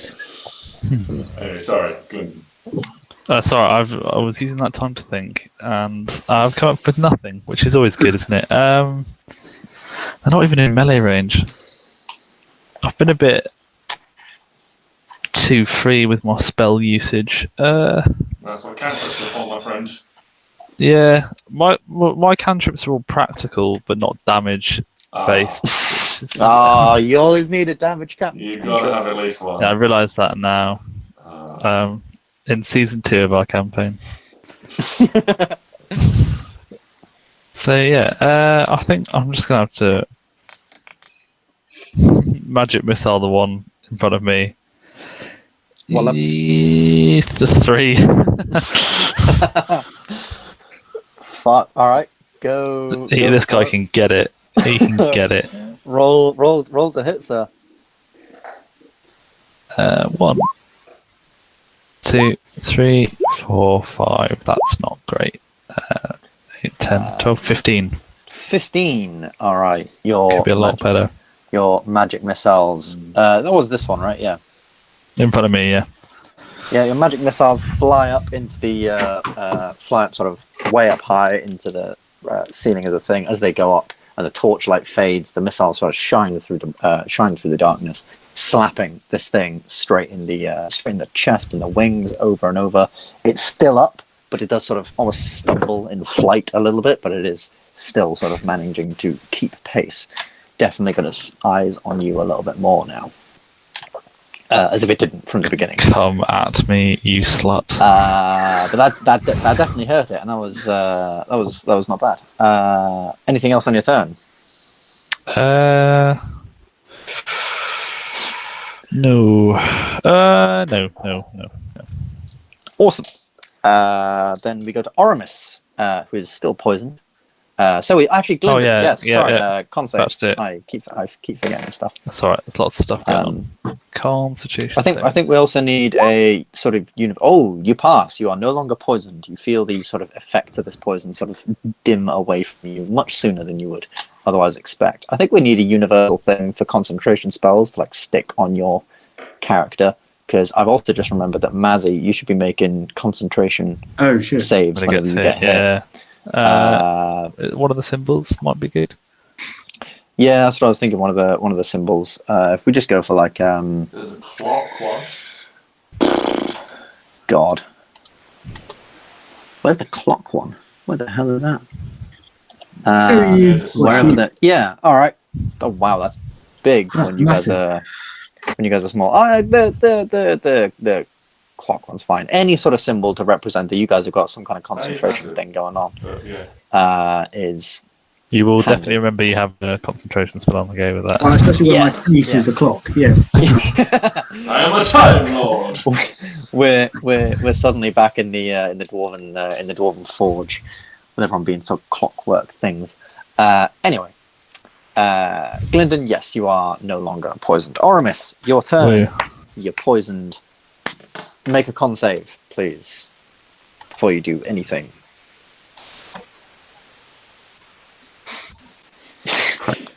Quick little prayer. Ay, ay, ay, ay, ay. You are standing there, and you begin to feel a little more refreshed. The poison fades away from your body. You no longer have disadvantage on damage. Thank goodness. What are you going to do, sir? A Bulazau stands in front of you, flying winged demons sort of flapping around the room. What's going on? Kill it, Luke. That one there is flying, right? Yes, this one is flying. Well, then the little horny boy, phrasing the horned devil on the ground.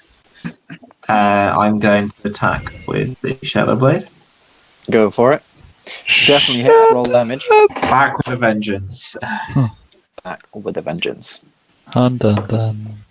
7 slashing damage. Yeah, unlike Mazzy's arrows or Mazzy's sword, your Shadow Blade, because of its sort of magical effects, almost seems to cut almost like butter through the Bulazau's sort of flesh and like shoulder and hide. Yeah. Very nicely done. Yeah. And then I think I will follow up with a nice little how do you do from the concealed blade. I don't think I will. I don't think I will. Your first attack was so sort of, you're so sort of angry that you've been sort of missing this thing quite a bit, that you swing the first one and it hits. Trying to follow up with the second one, your momentum just sort of takes over you for a minute and you just sort of spin and stumble. You're like, Style it out with the dance move. Style it out with a dance move. Spinning around, trying to make sure no one saw that. Oh, good. They're all too busy. Nicely done, though. You did hit it. Any movement or anything like that, or are you good? I'm good. Awesome. We will then go to the demons. This demon, obviously, Mr. Bulazau, makes his wisdom save. 15 minus 1, 14. That is a fail. 15 damage. Your birds flutter around once more, and almost that you can see their eyes glow as they go into this thing. This thing looks up, his eyes just like fading, the red in his eyes sort of fading as it's so hurt. And when the birds sort of come in contact, they slam towards this thing, smashing it almost against the wall, and it just slowly sort of then drips down, dead. So that one won't be making anything. This one here is going to make more attacks against you, Dokrumir. That is a definite hit, and that one is... What's the plus for that? A fail. So the first one definitely hits, so you're going to be needing to make some saves. So that's 3 piercing damage plus 6 fire damage. 9 damage overall. And a constitution save to see if you can maintain your spell. That definitely passes it. Your thing is still up. This one here is going to attack probably... thinking about it. Mazzy? Absolutely Mazzy. 100%. What are you on about? I mean... Yeah, this one's going to fly down and have a go at Mazzy. First with its fork. So this one was... I'm not dinner. Does that bring it into within 15 feet of me, though, Ben? Oh. Would it? 5, 10. Yes, it would. It absolutely would. It needs to make a Kill it now. save. 9. Oh, 9 plus 2 is 11. I'm guessing that still fails. 15 is the save. That's Damn. There's 11 damage, this thing. Dokrumir tearing him up with the with the thing, Spirit Guardians, but it is still going to make the attacks against Mazzy. So that is 13 plus 13 plus 13 plus 13 plus 13 plus 4. What's 13 plus 4? 17. 17 Enough. plus 17 hit. Enough. And the next one's a 2. So that will definitely miss, no matter what the hell its bonuses were. What's the fork? The fork is 1d6 plus 2, so that's 5 plus. Can you take 7 piercing damage, please? As it goes down with the fork first, manages to sort of break through your defense and sort of stab you. The Spirit Guardians come and slam it into its side, making it miss the second attack, whipping around its tail, and it flutters way back up 15 feet above. Roll your con save. Roll your Constitution save for your Hunter's Mark, good sir.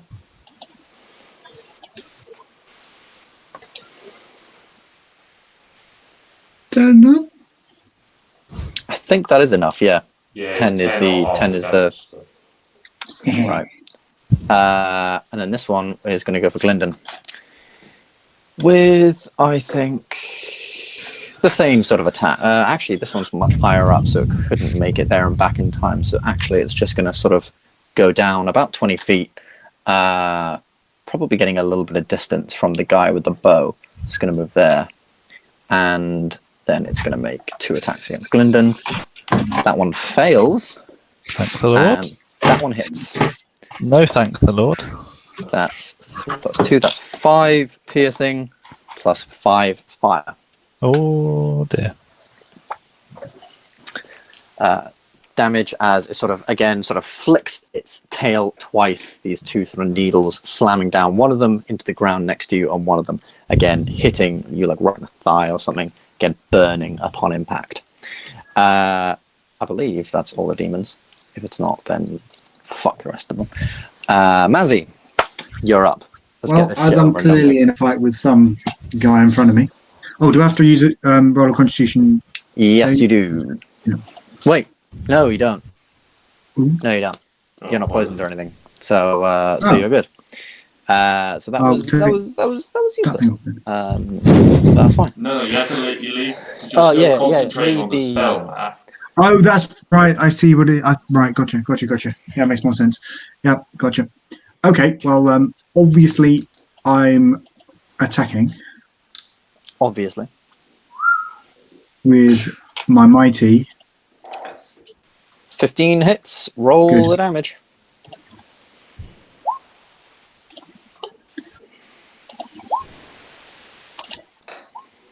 Oh, Your hunter's marks have been a little below par. yeah, they've today. been a bit pathetic today, haven't they?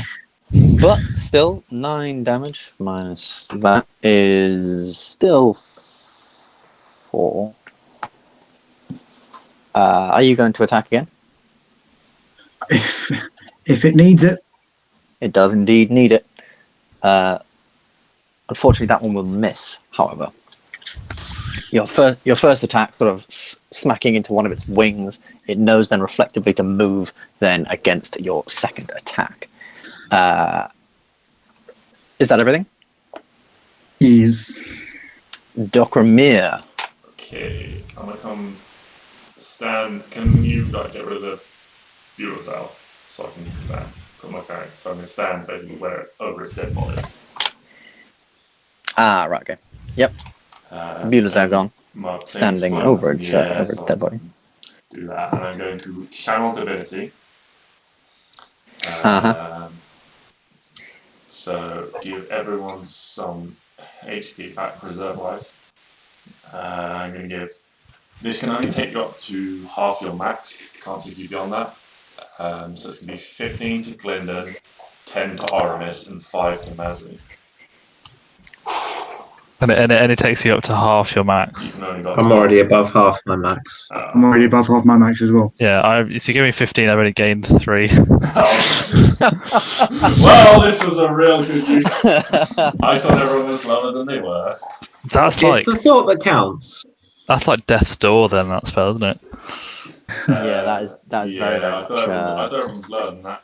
Oh, thank you for the 3 HP. That's alright. Okay, It's a really poor return on what you invested. Bonus action, I'll swing with this blooming spiritual weapon.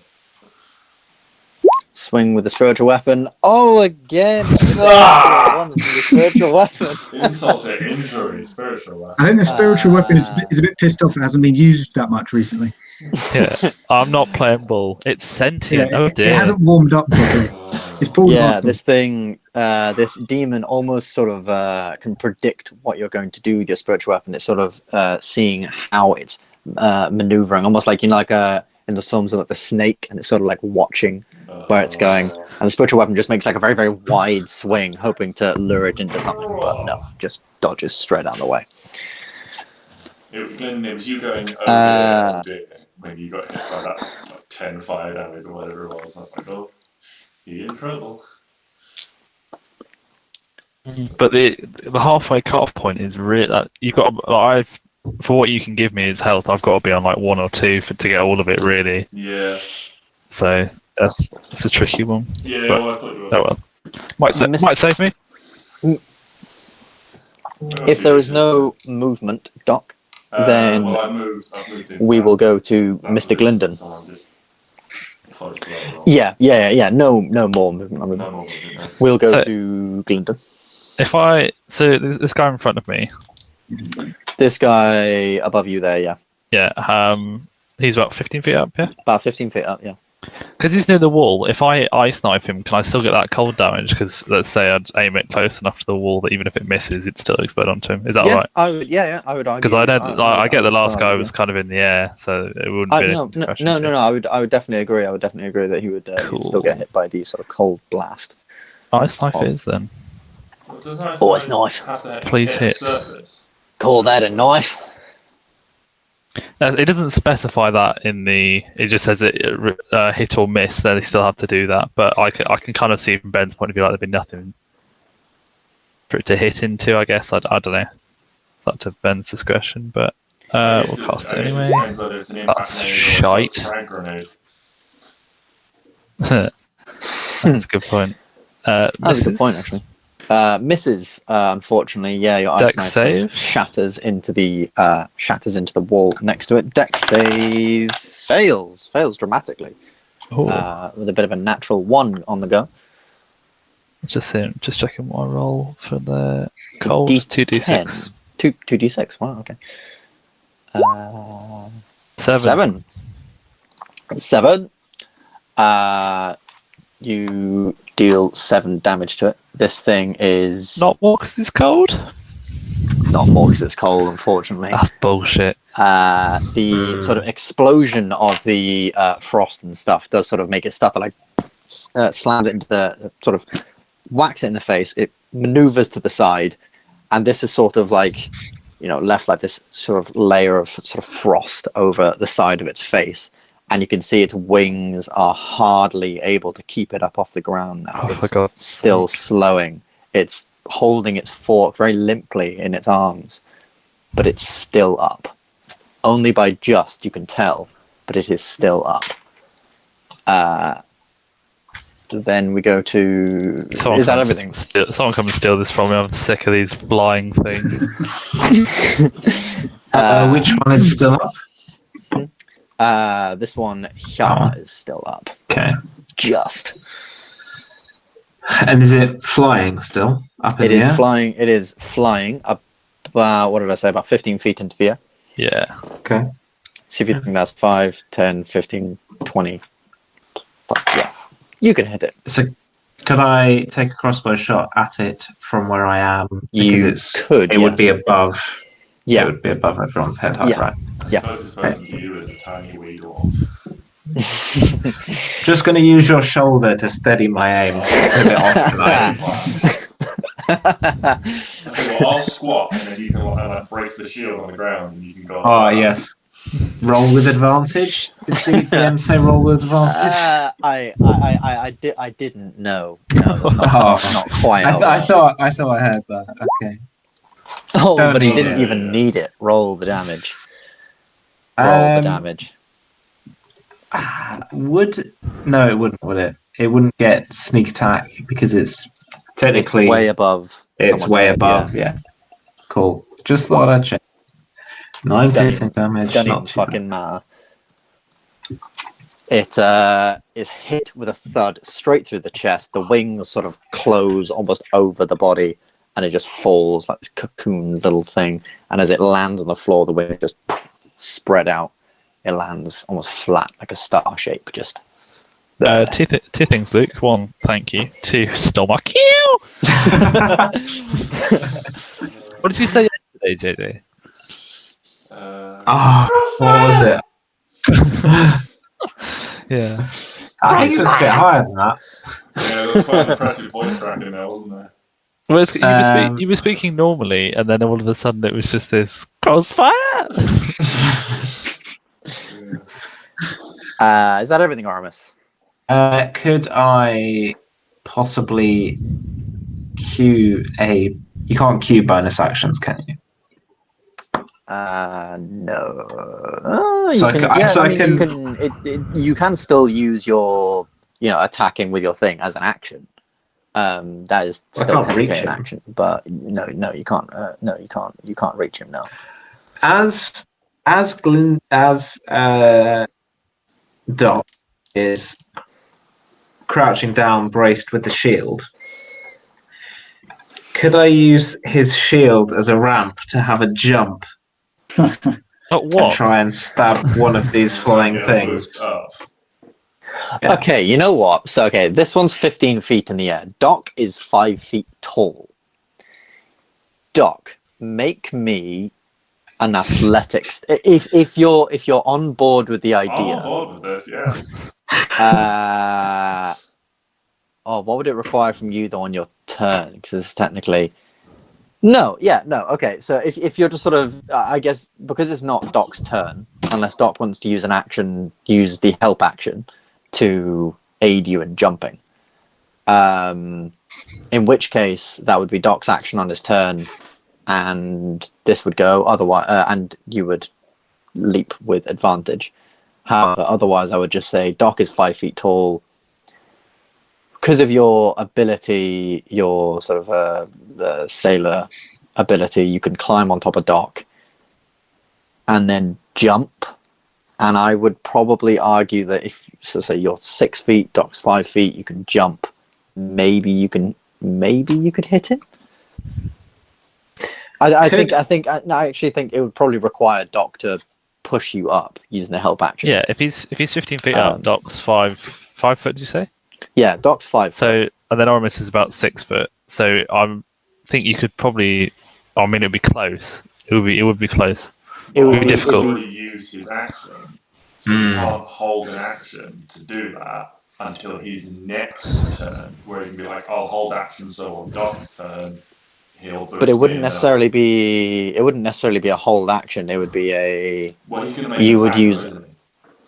But with his hidden blade, that's a bonus action. Yeah. Yeah, but you can't hold a bonus action. And holding an action to do it with your hidden blade, no, that wouldn't work. So yeah, you could wait till your next turn. Doc could use the help action to boost you up. You could attack that thing.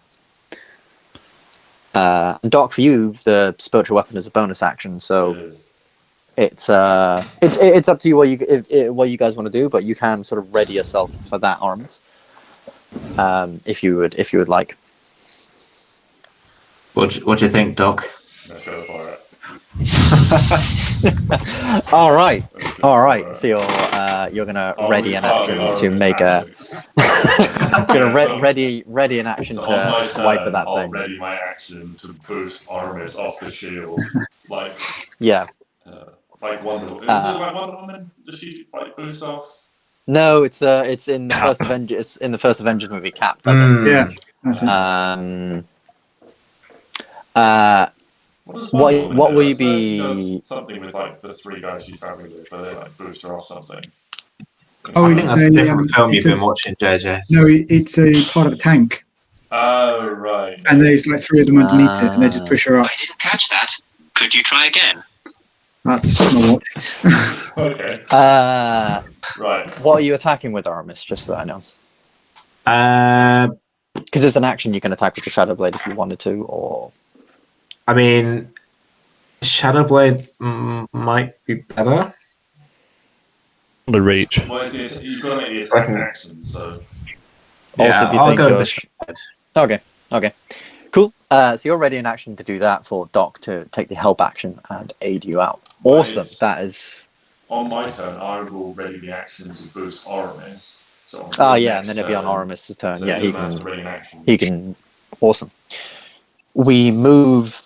Then, so that's Oramis' turn. We move to Mr. Demons 1 and 2, who, after seeing all the chaos that's been going on, are looking pretty pissed off. This one here is still up by only a thread, and this one is looking very, very healthy indeed. This one here is, once again, going to be attacking Sir Dokrumir with one that definitely hits for 19. And one that doesn't hit for an 18. Can you make me a con save? 19 just hits, 18 does not. Con save 11. That passes, doesn't it? It's 10. It doesn't go up. If that's my concentration check, it's 10 or half damage. Yeah.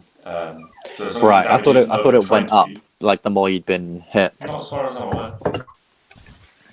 No. Yeah, no. I'm thinking of something else. Okay, so you take 6 piercing plus 1 fire damage as one of these spines sort of cracks into just between your armor, literally just scratching you. And this one here doesn't like being shot at, so he's going to move. He's not actually going to move anywhere because he's high up above, and but he also doesn't like the fact that Gylndan shot an ice knife at him. Which one of you? That was his buddy who's dead, so I think we've all forgotten about that. Which one of you would he go for then? I think he wants to melee attack Dark. I think he wants to go for the squishy one. You can't say that about Mazzy, that's not fair.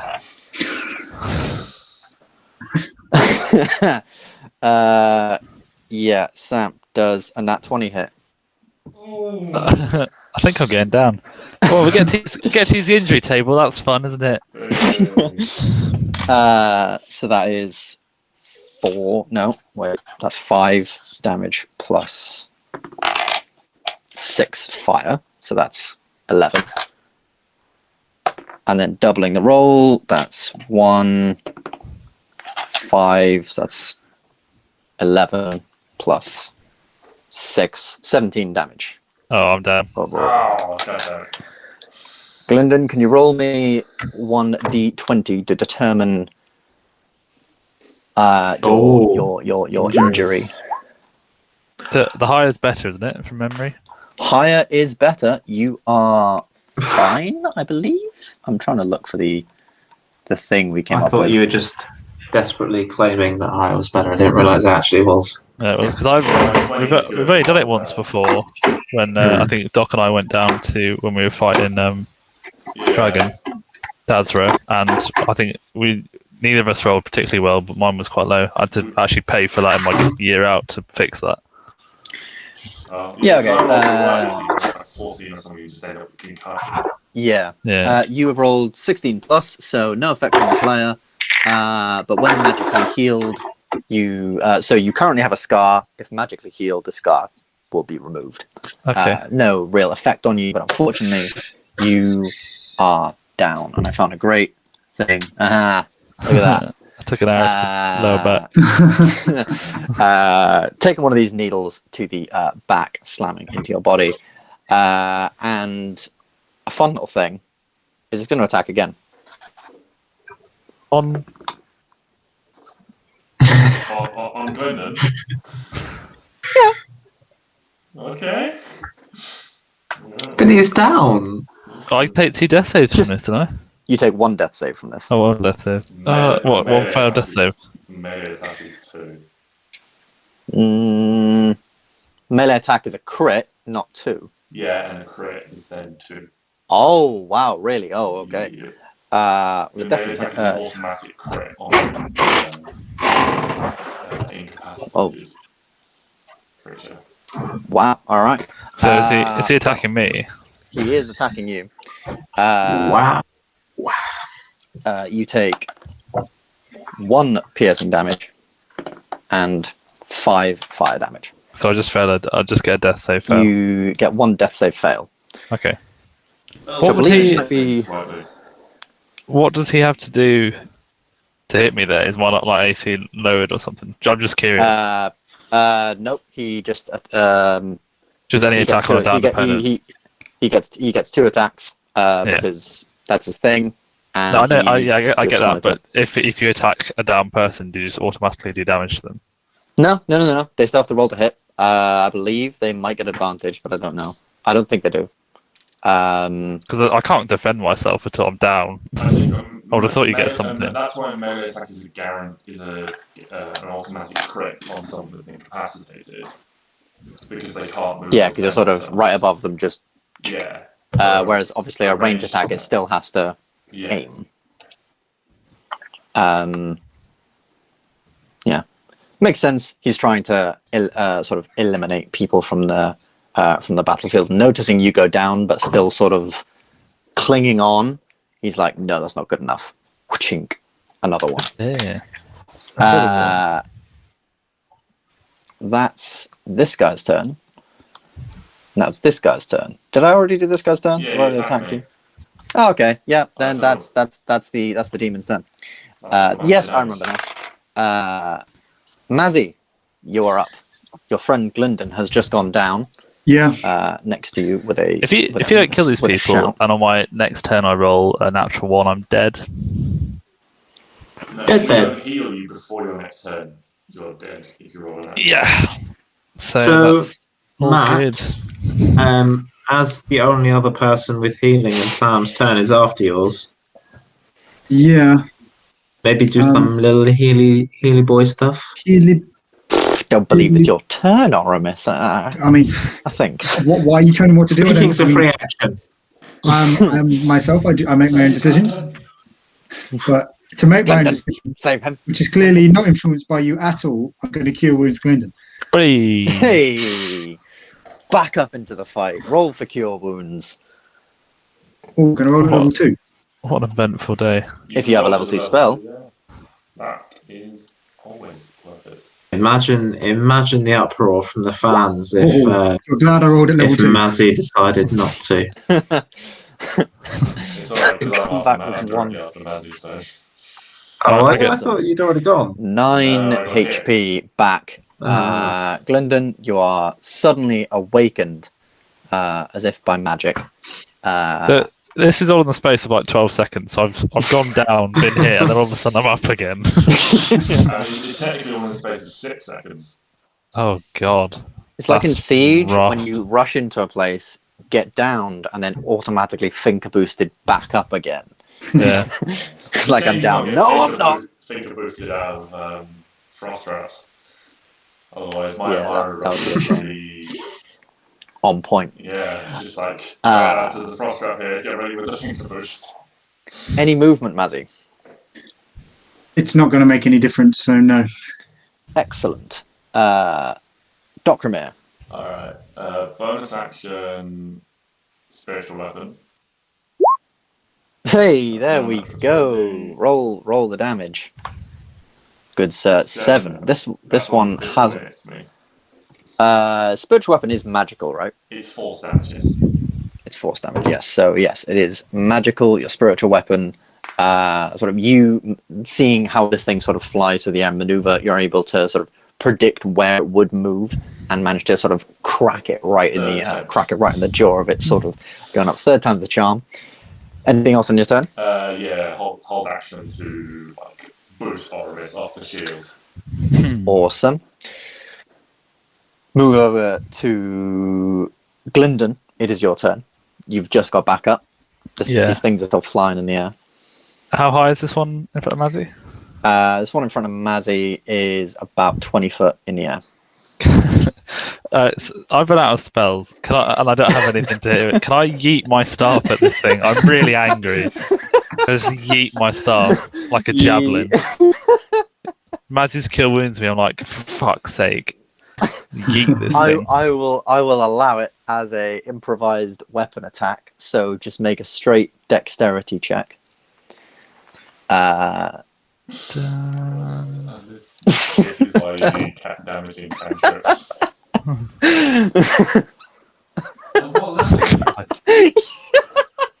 You've just gone fuck you and thrown your stuff. I'm so angry. On the floor. I'd probably say because you missed, your staff is now in this square here. I've got a little icon for it. Mm-hmm. I don't have a little icon for it, but I can find one. Yeah. I can drop another token. It's fine. I got something that'll work. Work a trait. It's just there. It's just there on lying lowly on the floor, as you missed. Wait, no, there. Sorry. As you missed. Is that everything? Is that everything? I was going to shout. I'm so fucking sick of this cave. We've been in here far too long. Oramis, the moment we've all been waiting for. I would like to be boosted by Doc. Up. Awesome, Doc. Roll me a athletics check. Strength athletics to see how sort of far. I'm going to set the DC to something like. What's your strength? +3. +3. All right. I'd probably set this DC to 13. DC 13 to push him high enough to make an impact. Come on. So 21! 21. If anything, he's getting over this guy. Does that 2 attacks? One on the way up and one on the way down. It allows me to somersault over him. How much fall damage? Like Obi-Wan out of the pit. Oramis, you watch as Doc sort of maneuvers his spiritual weapon, turns around, places his shield up. You leap one-footed onto the shield, and then Doc suddenly raises himself to a standing position, flinging you up into the air. You are now face to face with this demon. You are within sightline. You are literally within sightline of this demon. Make an attack roll. Come on. If you roll on that one here. He's killed it! Matt, that's on you, Matt. That's on you. Oh my god! However, That's as you 3 nat ones rolled against this demon. Oh no. can you make me a dexterity saving throw to see whether you fall to the floor gracefully or not so gracefully? I'm just going to walk out of this cave.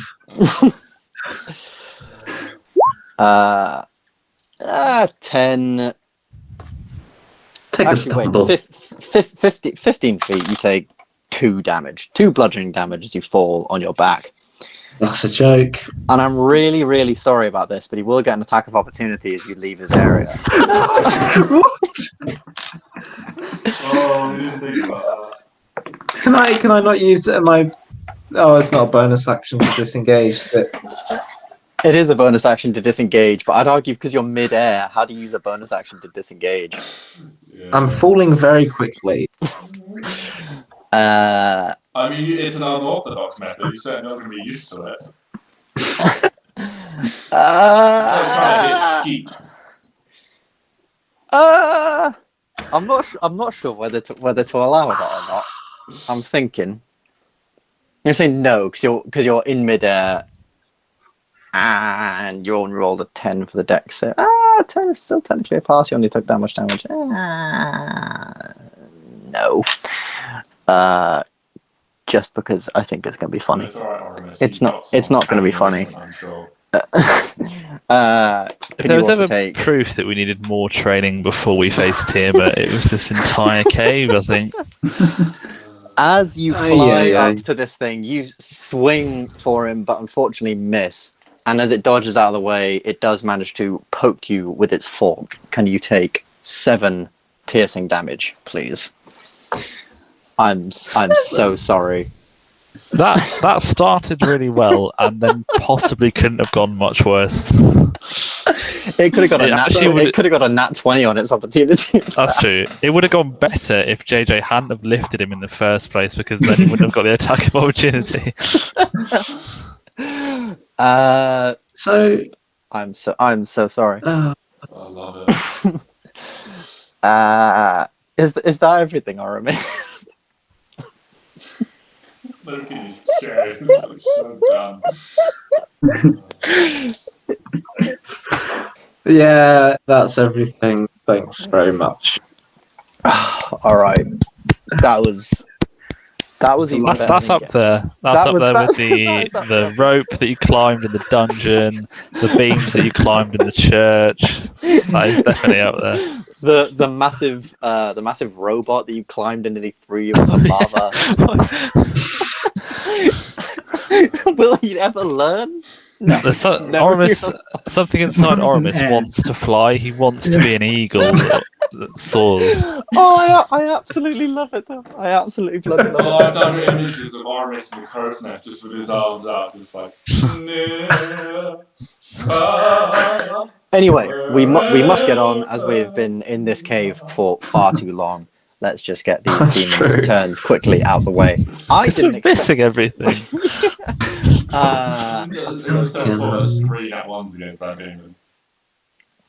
Demon That's number one unreal. is going to. Ooh, what's he going to do? He's going to move. No, Mazzy's the one that healed him. He's going to roll against Mazzy. Of course. He misses. Of course. He hits.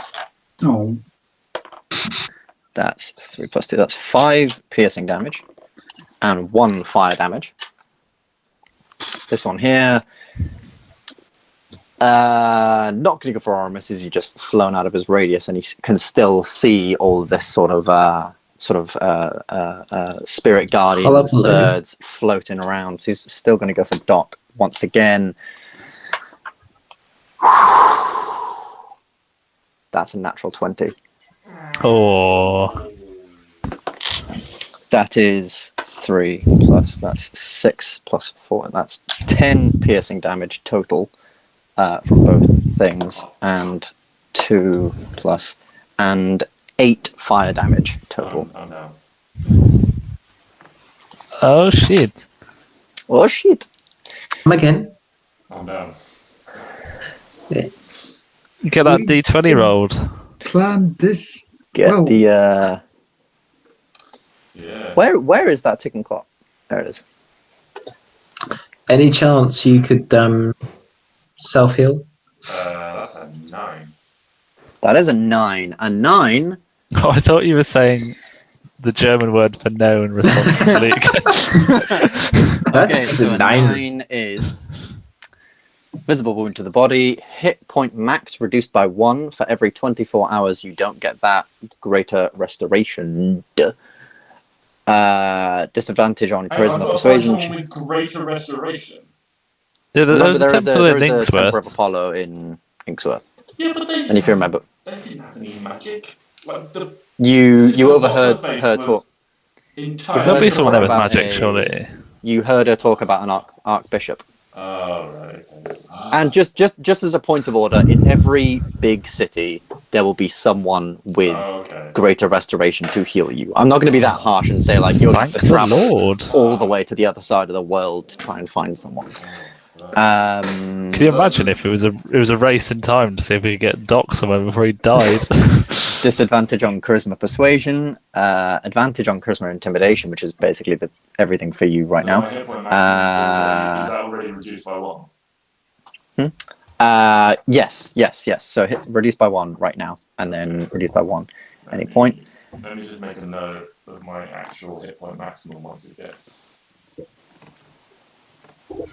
Just once it gets like restored, I know what I'm about to. Disadvantage on checks/attacks made using the body part, but I didn't really specify a body part to be hit, so I won't really go with that one. Yeah, Doc's down. This injury table's getting more use now than Ever. it has done in a while. It did 18 damage as well. 17 HP. When you're incapacitated, But we No, would have lost a no lot mind. worse. if it was Weapons It's on next attack. concentration, so it'll just hover there. The next attack was against Oramis, but it completely missed. Oh, that's great. I'm so happy about that. Mazzy. Mazzy, you gotta get one of these things down I quick, know. or get a dock out. One of the I two. really think I've got this one low. I'm hoping, but I think I do. Looking at it, it does look, like it's sort of, it is clearly quite wounded, clearly very, very wounded. Not flying as sort of thing as it once was. So I'm going to roll to attack. Roll to attack! Oh, But unfortunately, it's not successful, your first attack. For God's sake. I'm just going to put a lot of anger into this next one. oh, Definitely hits. Roll me the damage. Maybe I should roll with Your- anger more Your often. hunter's mark is still on it. So Yes, it is. oh, that's good. that is very good. This thing is hit with your first arrow straight in the eye, piercing straight through. It wails and screams as it hurls its legs back. It tumbles through the air, landing with a crunch down onto its back, dead. There is but one demon left who, seeing all of his brethren gone, he wants to take one last thing. He doesn't want you guys to leave there with one person, or with all of you standing at the very, very least. He wants to take a trophy. You can see it in his eyes. You can read that. Mazzy, will you attack again? I've had my 2 attacks.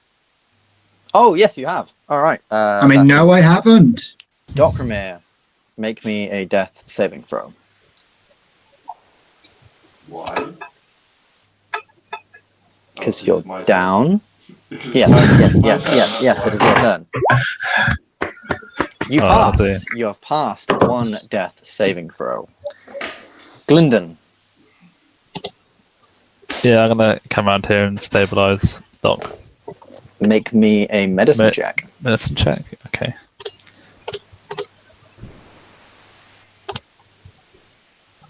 Medicine. This is really not my area of expertise. DC 12? Oh, Doc. that was good. Good. You are stabilized.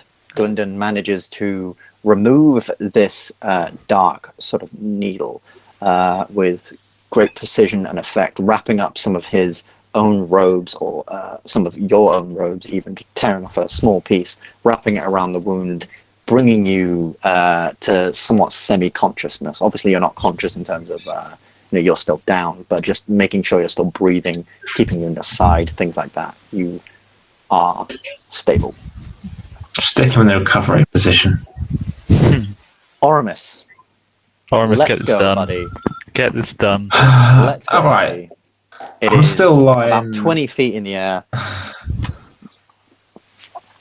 I actually can't see it on the thing. Oh, there it is. So I'm still lying on the floor. Uh-huh. I imagine here, after my attack, Uh-huh. with Doc being there, I'm going to lie on the floor and load a crossbow shot. The sheer Why not arrogance. stand up?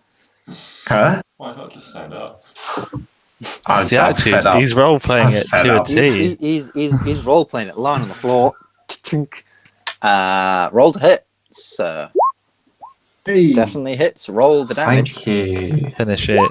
Yeah, don't That's be good. that. 9 damage. That's pretty good. Doesn't attack Uh, prone give you disadvantage. Either way, Still would 15. hit with disadvantage. Uh, No, ranged attacks. Oh, but it's with a crossbow, so I would actually argue that it wouldn't. Because obviously, if you're lying down with a crossbow, that's like lying down with like a gun or something. yeah. Yeah. See, this is where I think the rules don't really specify for certain things. I think I'm going to make that a thing. With a crossbow, lying down wouldn't. All right, you deal 9 damage. Again, sort of its thick hide, all that, yada, yada, yada. But you still do deal some damage to it. It is still up at the end of your turn. Is that everything, Oramis? I can't do much else. Excellent. That's going to attack, Doc. It's 20 feet in the air, and suddenly it falls very far down. When incapacitated, you immediately fail strength saving throws. So, it lands down, grabs Dokrumir round the throat with its pitchfork, and hoists Dokrumir up, and will begin to move the both of them. Brutal. 10, 15. It can't move very far, and it certainly can't fly with Doc on its back. Or can it? What's its strength? Nothing. It certainly can't fly, but it will hold Dokrumir. It's sort of... Is he on the ground now? He is now on the ground, yes, and he will be moving to there. He has Doc sort of strangled by the pitchfork, and his long spined tail is round and pointing directly. If you sort of imagine, like, he's sort of got this bar, like this pitchfork sort of strangling Doc here, and the tail is right in front of Doc's face, a needle inches from Doc's eye. It screams in a language none of you quite comprehend or understand. Clearly quite terrifying. What have we done? And that'll be its turn. Mazzy. Does it not? It doesn't attack then? It can't attack. It's used its action to grapple you. Am I in danger of hitting Doc? You Absolutely. are. You are definitely in danger of hitting Doc, and this That's thing alright, has you a are, lot Mazzy. of cover. But if you get a nat 20, Matt, it's worth it, isn't it? Does Doc agree? He's dead. He can't give us a comment. He's not dead. Well, I He's mean, you know what I mean. he's incapacitated. He can't speak. Matt, Barely last holding time you on to said something, it consciousness. happened. So can we just watch that, please? Well, I'm going to move. Oh, so dear. 5, 10. He's in the air, isn't he? Sorry. Nope, I know he's on the ground. He's on the ground. I thought you said that. If he's dragging him, surely if I aim for the head, I'm not going to hit Doc. But considering, obviously if you aim for the head, but that's going to be a pretty high roll to aim for the head. I'll prefer to aim there and to try and get him than to aim near Doc. Let's be fair. Mazzy, Yarp. are you not at all worried that if you miss, you might just kill Doc and run off? This is a big shot. I mean, what else can I do? Like, Yes. Wait for the man that doesn't need to roll to hit his magic missiles. Oh, you've got no spells left. Oh. We are in a shitty situation. I think I've got to go for it. All right. Okay. Moving Hunter's Mark over because it's not on the new person yet. Okay. If you've ever needed to roll highly, Ugh. Doc, you fail one death saving throw as an come arrow on. pierces your body. Ugh. Can you also roll damage on that longbow shot? Oh, piss off.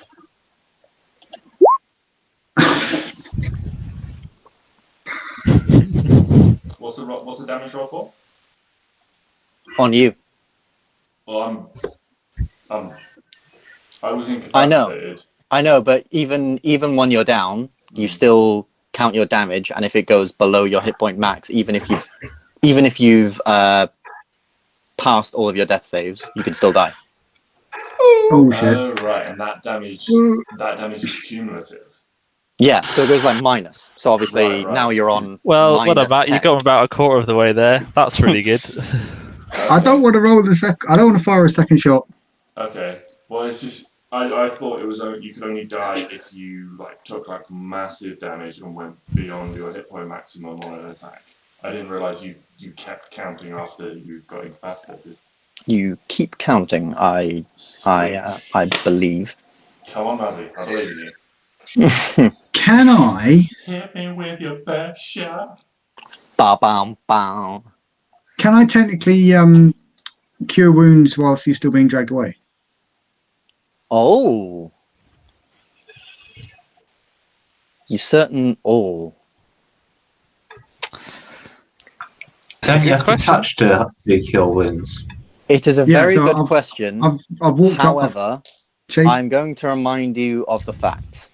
Okay. He's being held like this. His tail right inches from his eye. Also, I'm going to remind you, you've already taken the attack action. You can't cast Cure Wounds. Oh. Yeah. So That's also a better point. That's for future reference, though. Future reference, yeah. Next time we're in a Of course you situation one of our party's been held up. Great idea. can. Is that everything on your turn, Mazzy? I think yes. I'm not going to roll the second shot. Oh, what? Alright. Well, I mean, look what happened last time. I don't trust myself. I mean, if you did it from where you're Unless the standing party right now. wants me to. I get this this. is not a party I get the decision. This is a feeling- No, Mazzy it's in the all on moment. you. What would Mazzy do? It's all on you. Mazzy in the moment would say he's bow dominant.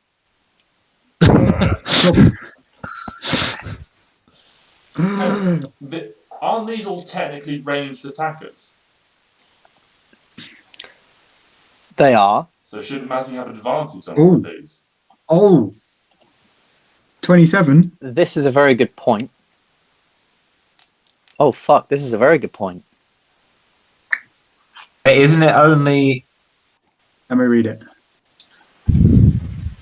But it's like when Against we've done it in the ranged past. When we've done it Yeah, in the well, we- past, if they've got their bow out, they're a ranged attacker. But if they put it away and get a sword out, they're not a ranged attacker anymore. However, Even though this they have thing's- that ability. However, this thing's ranged things are its needles.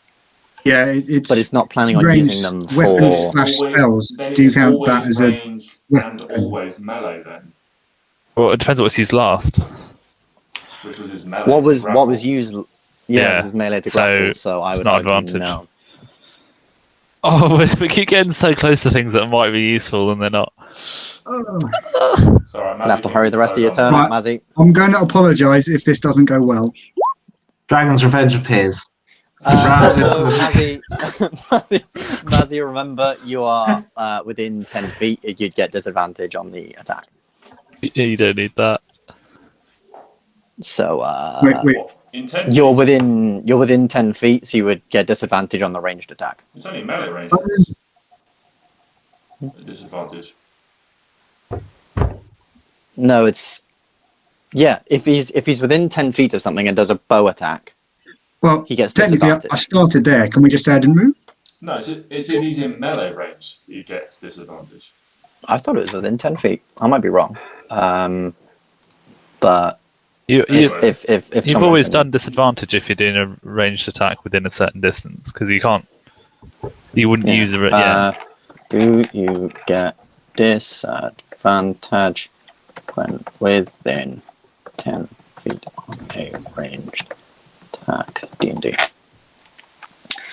It's explicitly 5. No, if you're 10 foot away, if you're 10 foot away, you don't have disadvantage, even if you're inside the creature's reach. This appears to be quite intentional as to next to. Right, so you're not next to it, so no, you can roll regularly. But Nice. anyway, he's got the Okay. ability to not be right next to it anyway, so. Yeah. Right, there we go. Oh my god! Wait, that hits, doesn't it? Roll damage. Oh, On the you demon. bastard. Yeah, there we go. Hey. On this mark. Not that I want to die, but isn't it using me as cover? You are asking for this, Jesse. I don't want. Oh, This is Oh. very, very true. JJ, can you take a further 8 points of damage and fail another saving throw? That one success I have when I got stabilized goes away, doesn't it? No. You keep. So you've got 1 pass, 2 fails. Yeah, but I got past and then I stabilized.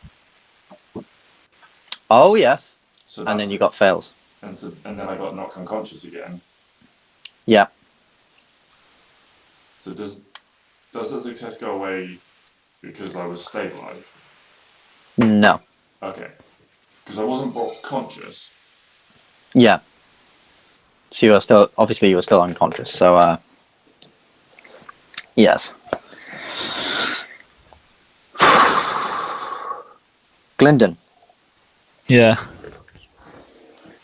what would you like to do? Can't do much. I'll tell you, all I have at the moment is a dagger. Can I get round him, or is he going to just... You would need to make a strength athletics thing to go my around him. specialty. You could give Oramis some support because he's got a plan.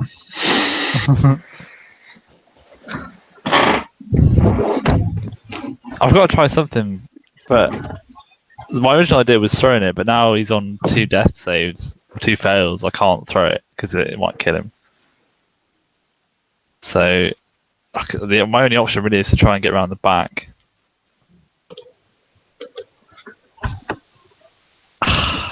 There's some stairs. They're not going to take you anywhere, are they? No, not quickly. It doesn't really matter if I go down, because I can't take both of us off. What's your role to get behind him, Ben? Strength athletics.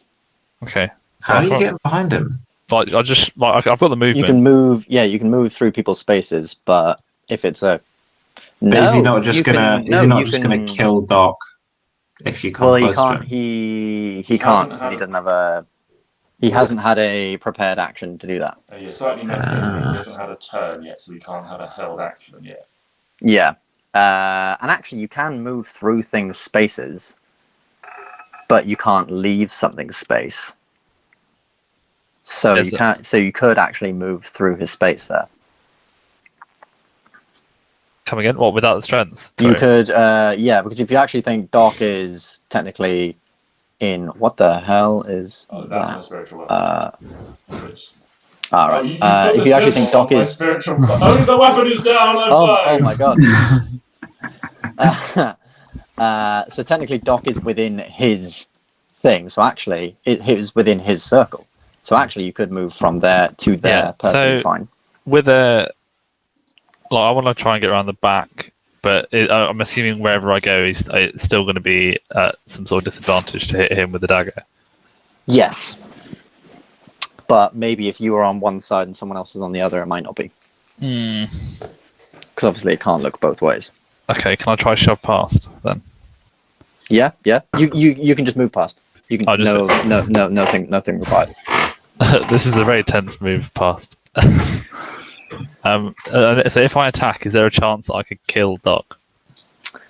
With a melee attack, no. I'd okay. probably say no. Right, I'm rolling. I'm fucking rolling then. Oh, Doc! Come on, please. Oh yes.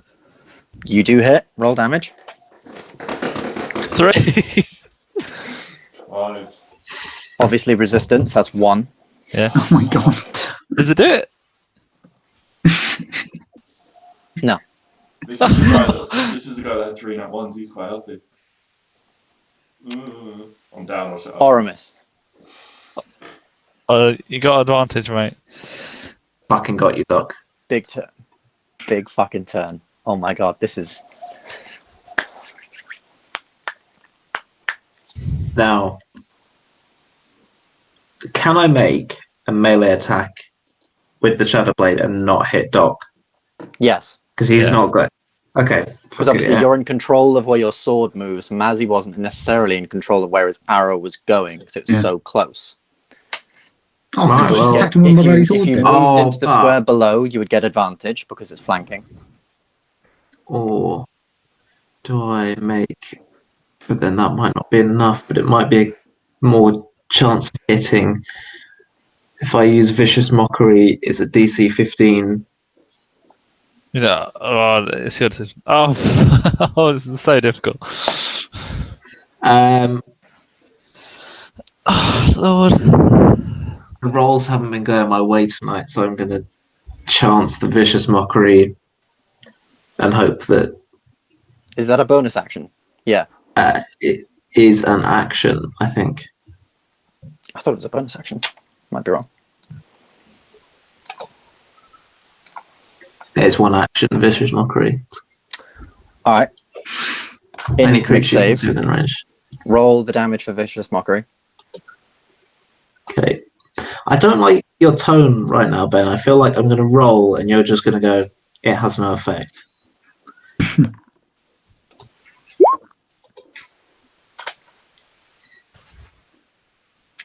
Luke. Oh, no. I don't think it can understand you. Oh, no. What do you say to kill the demon? Oh, Leave my friend alone, you. With this, the demon screams out, piercing through, echoing through the cave, and tumbles to the floor, letting Doc go. Doc falls to his hands and knees. The demon, its mind almost just like so frazzled, its eyes roll back, collapses onto the ground. Doc, make me a death save. oh, this is huge.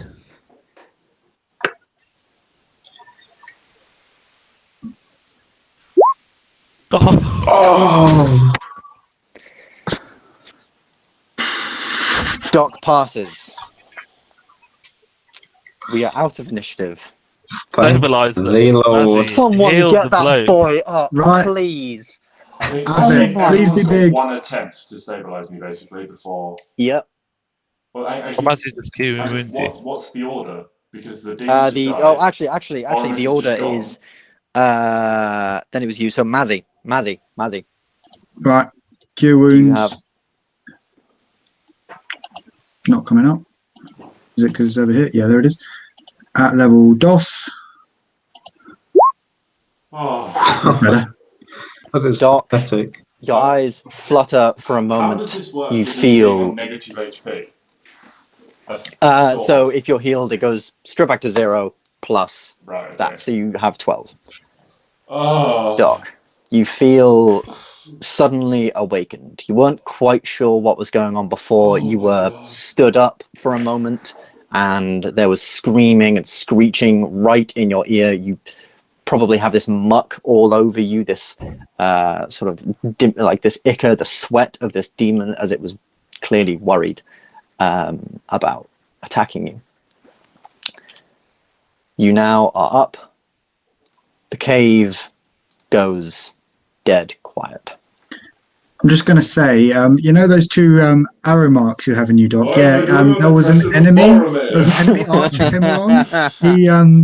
He was a very good archer, but he ran away, and we were more concerned about your welfare to chase him. So he's gone. He's just gone, but it was definitely him. They're definitely not my arrows. No. Okay. Cool. Roll persuasion. That was Bit much. that was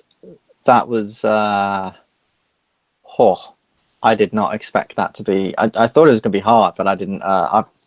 It's long hadn't been keeping overdue. track I of mean, if everyone's that HP. demon taking like any of those attacks that rolled nat 1 against it though. And Yeah. Oh yeah. It is probably dead before. It's dead much sooner.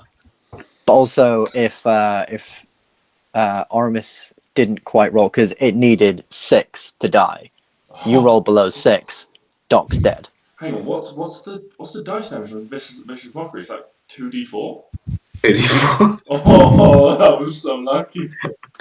And it was the demon's turn next. Oh my God. I mean, So I was so ready to be like, JJ, I'm really sorry, mate. Can you roll up a new character? I mean, I did also have Ooh.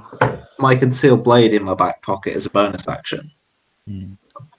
That is a good point. But remember, your concealed blade isn't magical, so it would have done half damage.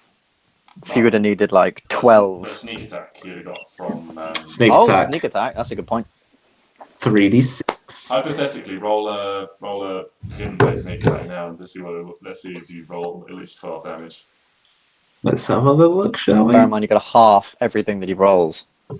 Well, yeah, so he's got 12 damage on sneak attack, and Yeah. so advantage you hit 8 plus. And then yeah. you'd have been fine. 13. Oh my god. Alright, let's get rid of these. Little red dots have never looked so terrifying. It was long overdue. As he shot me, I was like, I'm not that worried about it. And then he shot me twice after a long debate, and I was like, oh fuck, okay, I actually don't want to die. You saved some of your worst rolls for the most pivotal moments. Yeah. God damn, these fucking dice are cursed against you guys. I think we were overdue that though, to be fair. Yeah. We were overdue a combat where we were put against the wall a little bit. Alright, everyone, I'm gonna heal myself by 13, 11.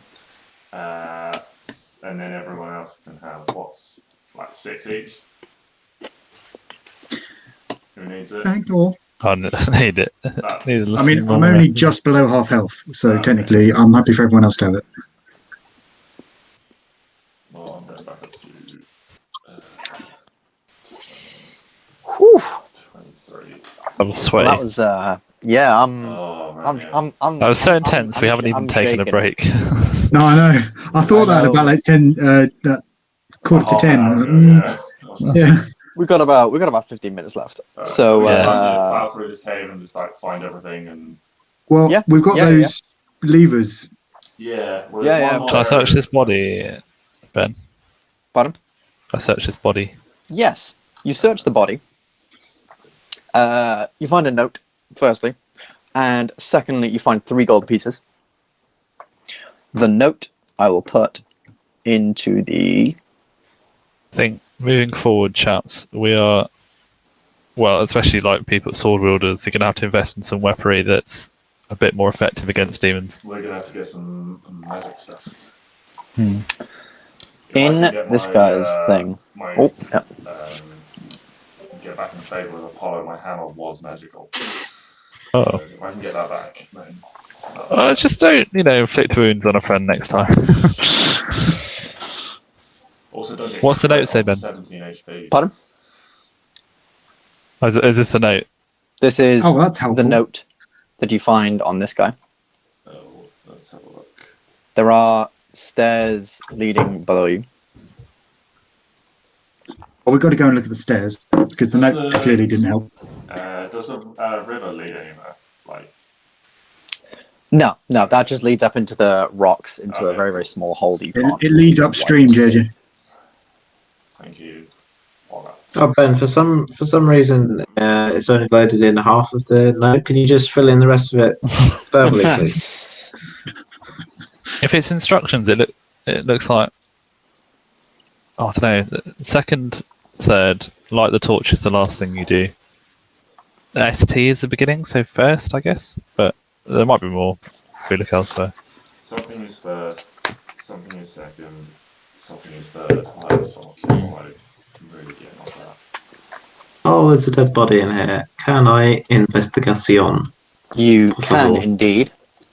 Investigating this one, there is another note. Coincidentally. How funny is that? No, didn't mean for that to be uploaded onto that. I wanted that uploaded onto that, and then that's my close note.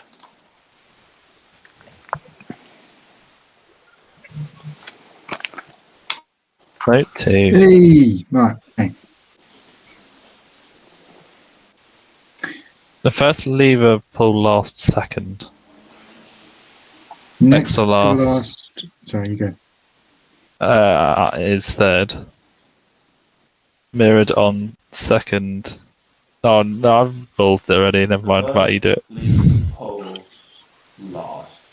Next, last, something second.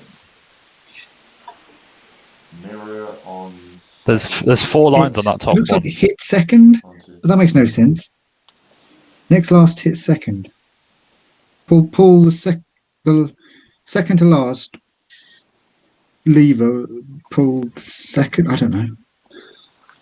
The first lever pull last, next to last second, The second first. mirrored on second is third. So you've got 1. Done that. Now light the torch. So first goes. Okay, blow the torch out because we lit the torch earlier.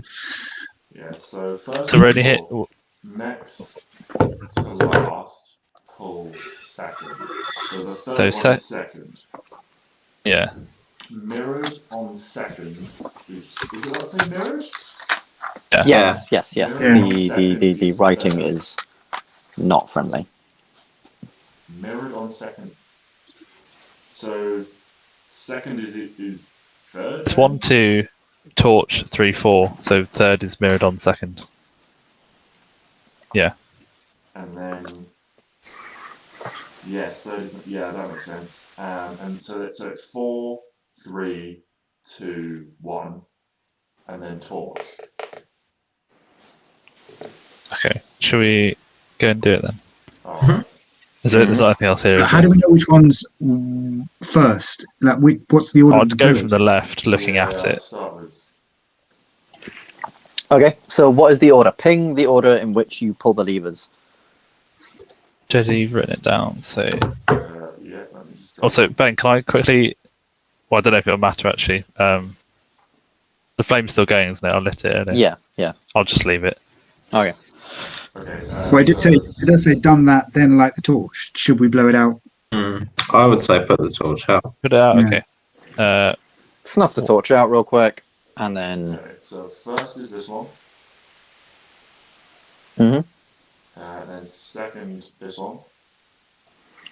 Mhm. Third, this one. Mhm. Fourth, this one. And then light the torch in the center. I liked it. Literally in a row, straight down. Nothing happens. Yeah, I thought that was it too only easy. gives 3 instructions. Why are we pulling 4 It levers? gives. Well, it gives 4 instructions, but there's 5 things that we can do. It reads. I'm sorry, it's a bit messed up. I should have a version of it all together once you got the both of them.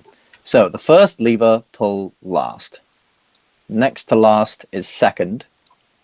Mirrored on second is third. So you need to pull 2 at the same time. Done that.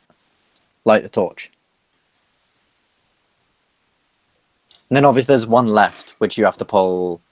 It doesn't say, but Oh, okay, so it Some doesn't, point. I was assuming that all of them had to be pulled. Mm. So if you have But it says first lever is last, so that would be So 4. this one last. This one is last. Next, Yeah. next to last. Next to last, second. So then you pull. So- so. So You currently pull it's going something here, and here. then that. Oh, next to last. Is it next to last in the order of the way we're looking at it, or the next? So Oh. if you did, so next to last, second. So it could be 3, 2, 1, light the torch. Or it could be the other way around if we've got the direction wrong. Should we just try it the other way around? ping the order you want to do. So Um, Ben, just to clear up, is it 3 levers that we're pulling based on the instructions? Based on the instructions, it seems like it. Okay, we'll do the ones JJ just pointed out. So we'll do that one, Yeah. Uh-huh. that one, Uh-huh. and that one, and then I'll light the torch. The door opens. Well, I say the door opens. Suddenly, the remaining pillar, the lever moves into the pillar itself, and the pillar seems to raise with more pillar sort of coming down below it. And suddenly, where the lever was, there is now this sort of glass cabinet. The pillar is quite thin, only about like 1-2 feet wide and long. So it's a glass cabinet, about 1-2 feet wide and long. In this, there is a big bag of gold. As well as 2 small red vials. Finally, there's a small box which, when you open it, is a bejeweled necklace. The gold you can all divide amongst yourselves 200 gold. 15. Giggity-goo. Right, that's not 200 each. Oh no, where did the necklace go? The necklace, for when you get back to Inksworth, will be worth 30 gold. And then you are left with 2 vials of red liquid. Can I do an Arcana check on them? Yeah. Of course, you can do an Arcana check. Arcana. They are red. They're red. They are slightly murky. One is maybe just like a little bit murkier than the other, but I mean, this place looks pretty old. Red is... You can make a maybe stab in the dark of some of the potions that that would be red. You know that there is a potion to sort of enhance a lot of your senses, but you also know that potions of healing are typically red as well, and probably more commonly so. A few other potions are typically red, but a lot of those are sort of minor alchemy things.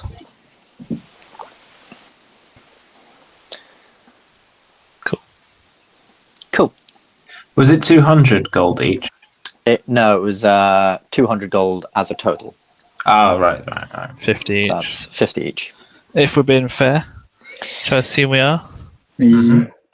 No one's in the mood for jokes, which would almost lose a party member. And is there anything else? Unless you want to pay a larger portion of that to heal up the injuries. Keep it as like a party fund, because I need some major healing. Sure, a long rest will do it. Nope. Right? He needs some major restoration. He needs some major. The needle went like through. I'm gonna say like the needle went like through your leg. Like this is a wound that will not be healed by just cure wounds. Are you suggesting we open up a joint account? Yes. That's a big commitment. I don't know. I mean, some people have already put gold into the Whittlewood Manor. What? Who's done that? Subtle. One of you did. How about we'll see what it's going to cost, Doc, and then we'll kind of run it from there. Okay. So for now, we just have 200 gold in a bag. Yeah. I've given myself 50. Yeah. Okay. Well, I was just everyone. Well, 50 and then. I'm sure. If you just remember, I've got it written down that we got 50 each. So if we just remember when we get there, and if it is expensive, then we'll maybe look at doing something like that. But if it's like we can always 10 gold or something, yeah. Well, yeah. We'll see. Yeah. I mean, I've added 50 gold to my thing as well. I just thought I'd throw it out there. Awesome. I'm hoping we don't perform like that again. Dividing loot into 5 instead of 4. And so everyone gets a share, and then the 5th share goes into the party fund. But then Okay, I'm just saying, if that party fund gets up to like 2,000-3,000, then we're buying a bigger boat. It's absolutely not going to do that. And then also things like powerful spell components could come out of that for like healing spells and stuff. What's the necklace made from, Ben? The necklace itself is made from silver, and there are some quite fancy jewels just sort of like indented into this sort of design. Are they diamonds? No, they're not diamonds. Oh, I mean, it wouldn't be worth 30 gold if they were diamonds. They could be little diamonds. Yeah. I mean, I was just thinking maybe Doc could crush them up for one of his potions or whatever. Well, I need a... His spell that needs an expensive diamond. I need 300 GP's worth of diamond for Revivify.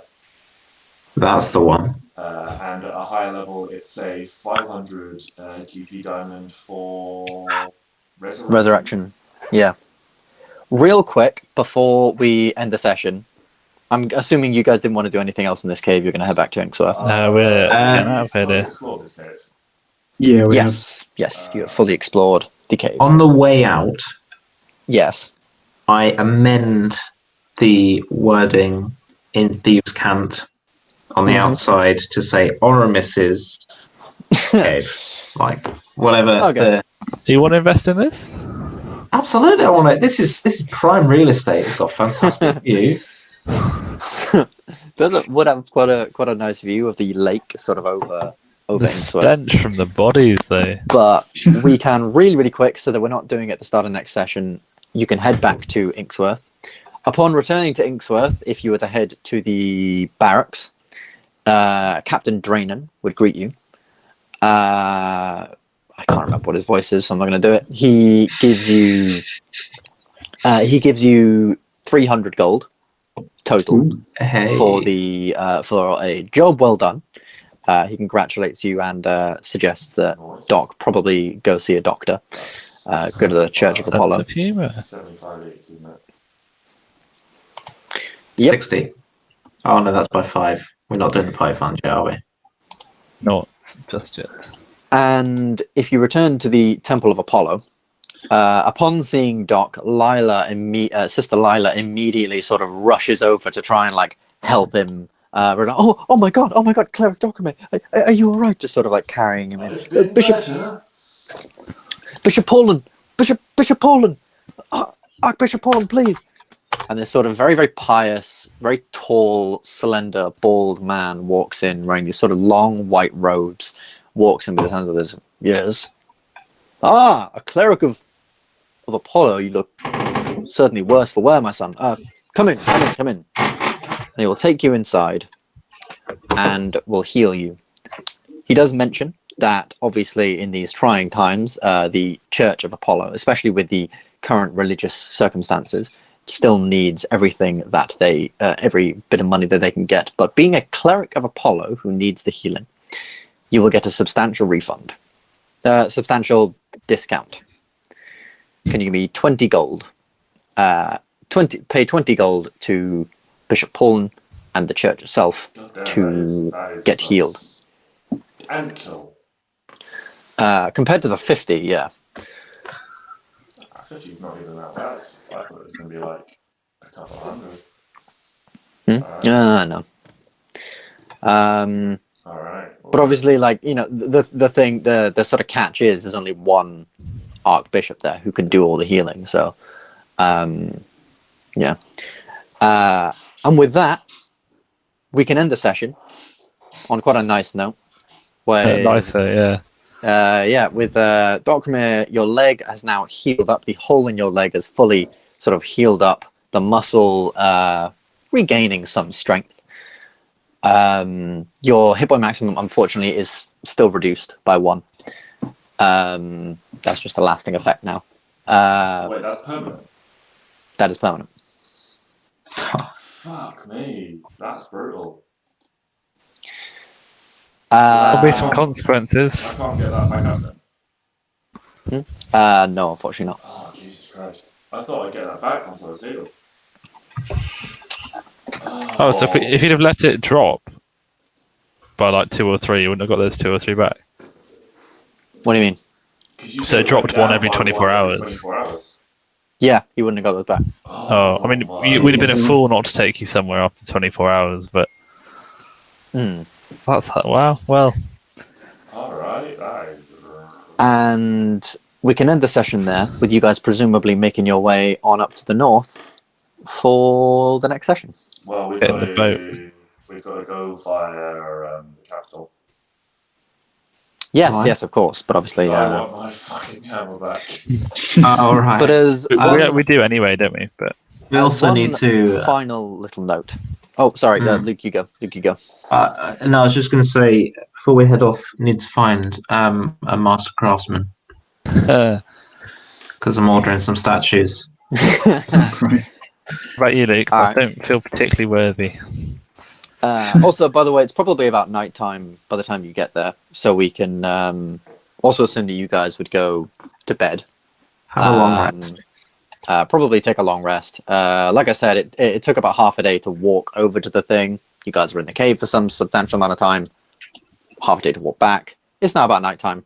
You can all take a long rest, and while rested, and by next session, could you all level up your characters for me, please? To Oh, big old yes. level 7. Congrats, well done. I'm very proud of you all. HP increase. I'm very, very proud of you all. So are we just going to sort of hand wave all the travel, and so next time we're back as these characters will be in the north, or are we going to actually go RP? No, unfortunately, you're still going to have to do the travel. Okay, no, that's fine. It shouldn't be just too for my long. notes' sake, I just wanted to be. Either I was going to do like Yeah. travel to the north, but no, if we're saying Ingsworth, then that's fine. A benefit of traveling by boat is that it will obviously take less days. So the travel we do, I'm fingers crossed hoping shouldn't be too long.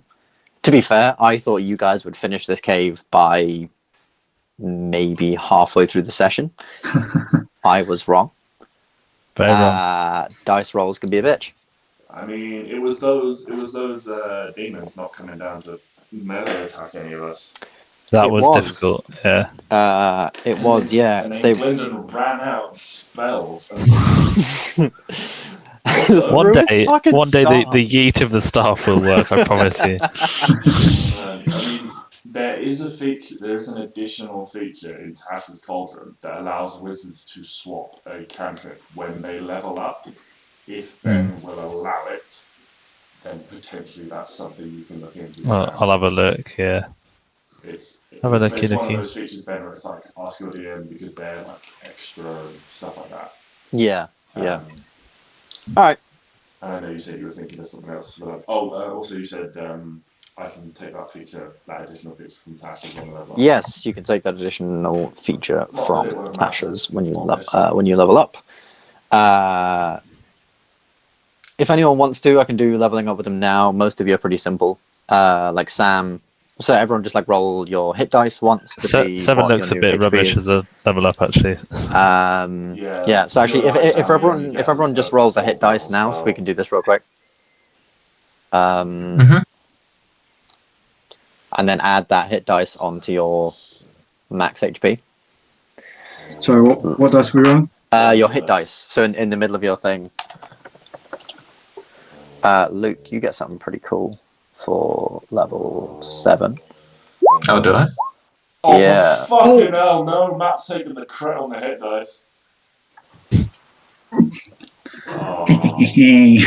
Oh, that I mean to be fair, the last time he leveled up he took a 1. So That is true. I think he deserved it. Oh, no. Add that to my HP, yeah? Yeah, add that to your HP. I'm We'll roll it. a load of random d8s just to try and Luke, clear the luck. have a read of that. I'm just going to try and clear in the your luck a little thing. bit. Right, here goes the hit dice, Ben. That's a 5, that's not bad. It's not bad. Not bad. That's me over 50. What I does am Ranger 50. get? What does Ranger get for level 7? Ranger archetype feature. Your archetype feature is Hunter, so I might actually have to go through this with you briefly. Okay, Matt, if we can go through this briefly. So, at 7th level, you gain one of the following features of your choice. Escape the Horde. Opportunity attacks against you are made with disadvantage. Or multi-attack defense. When a creature hits you with an attack, you gain a +4 to AC against all subsequent attacks made by that creature for the rest of the turn. Or Steel Will. You have advantage on saving throws against being frightened. I don't know. What was the first one again, sorry? Opportunity attacks against you are made with disadvantage. So if you decide to run away from someone, they get an opportunity attack, but it's a disadvantage. It's disadvantage. Okay. I think I'm going to go for that. Yeah. Purely because I think it's more likely to be needed than the others. Cool. Shit, I can tiny up. Sorry, I'm just looking at new spells. Name, defensive, tactics, class. Also, Matt, you are still level 5 on your character sheet. What the fuck? Shit. Level Oh, 7, my dude. Huh. You gain a second level spell slot. You get a Nice. +1 second level spell slot. Sam and JJ, have a look through the 4th level spells and pick one. I'll do that during the week, Ben. Yeah, that's cool. Also, Matt, have a look through the ranger spells. You get to learn 1 extra ranger spell. Yeah, I've got the. That's why I don't recognize these spells. I'm on the wrong fucking spell list. And yeah. Well done. You're all level 7 characters now. Yay. Cool. Well done, us. Just well about done, made it. you. That was a particularly tough fight. Damn, that was good. That was very, very intense. That was very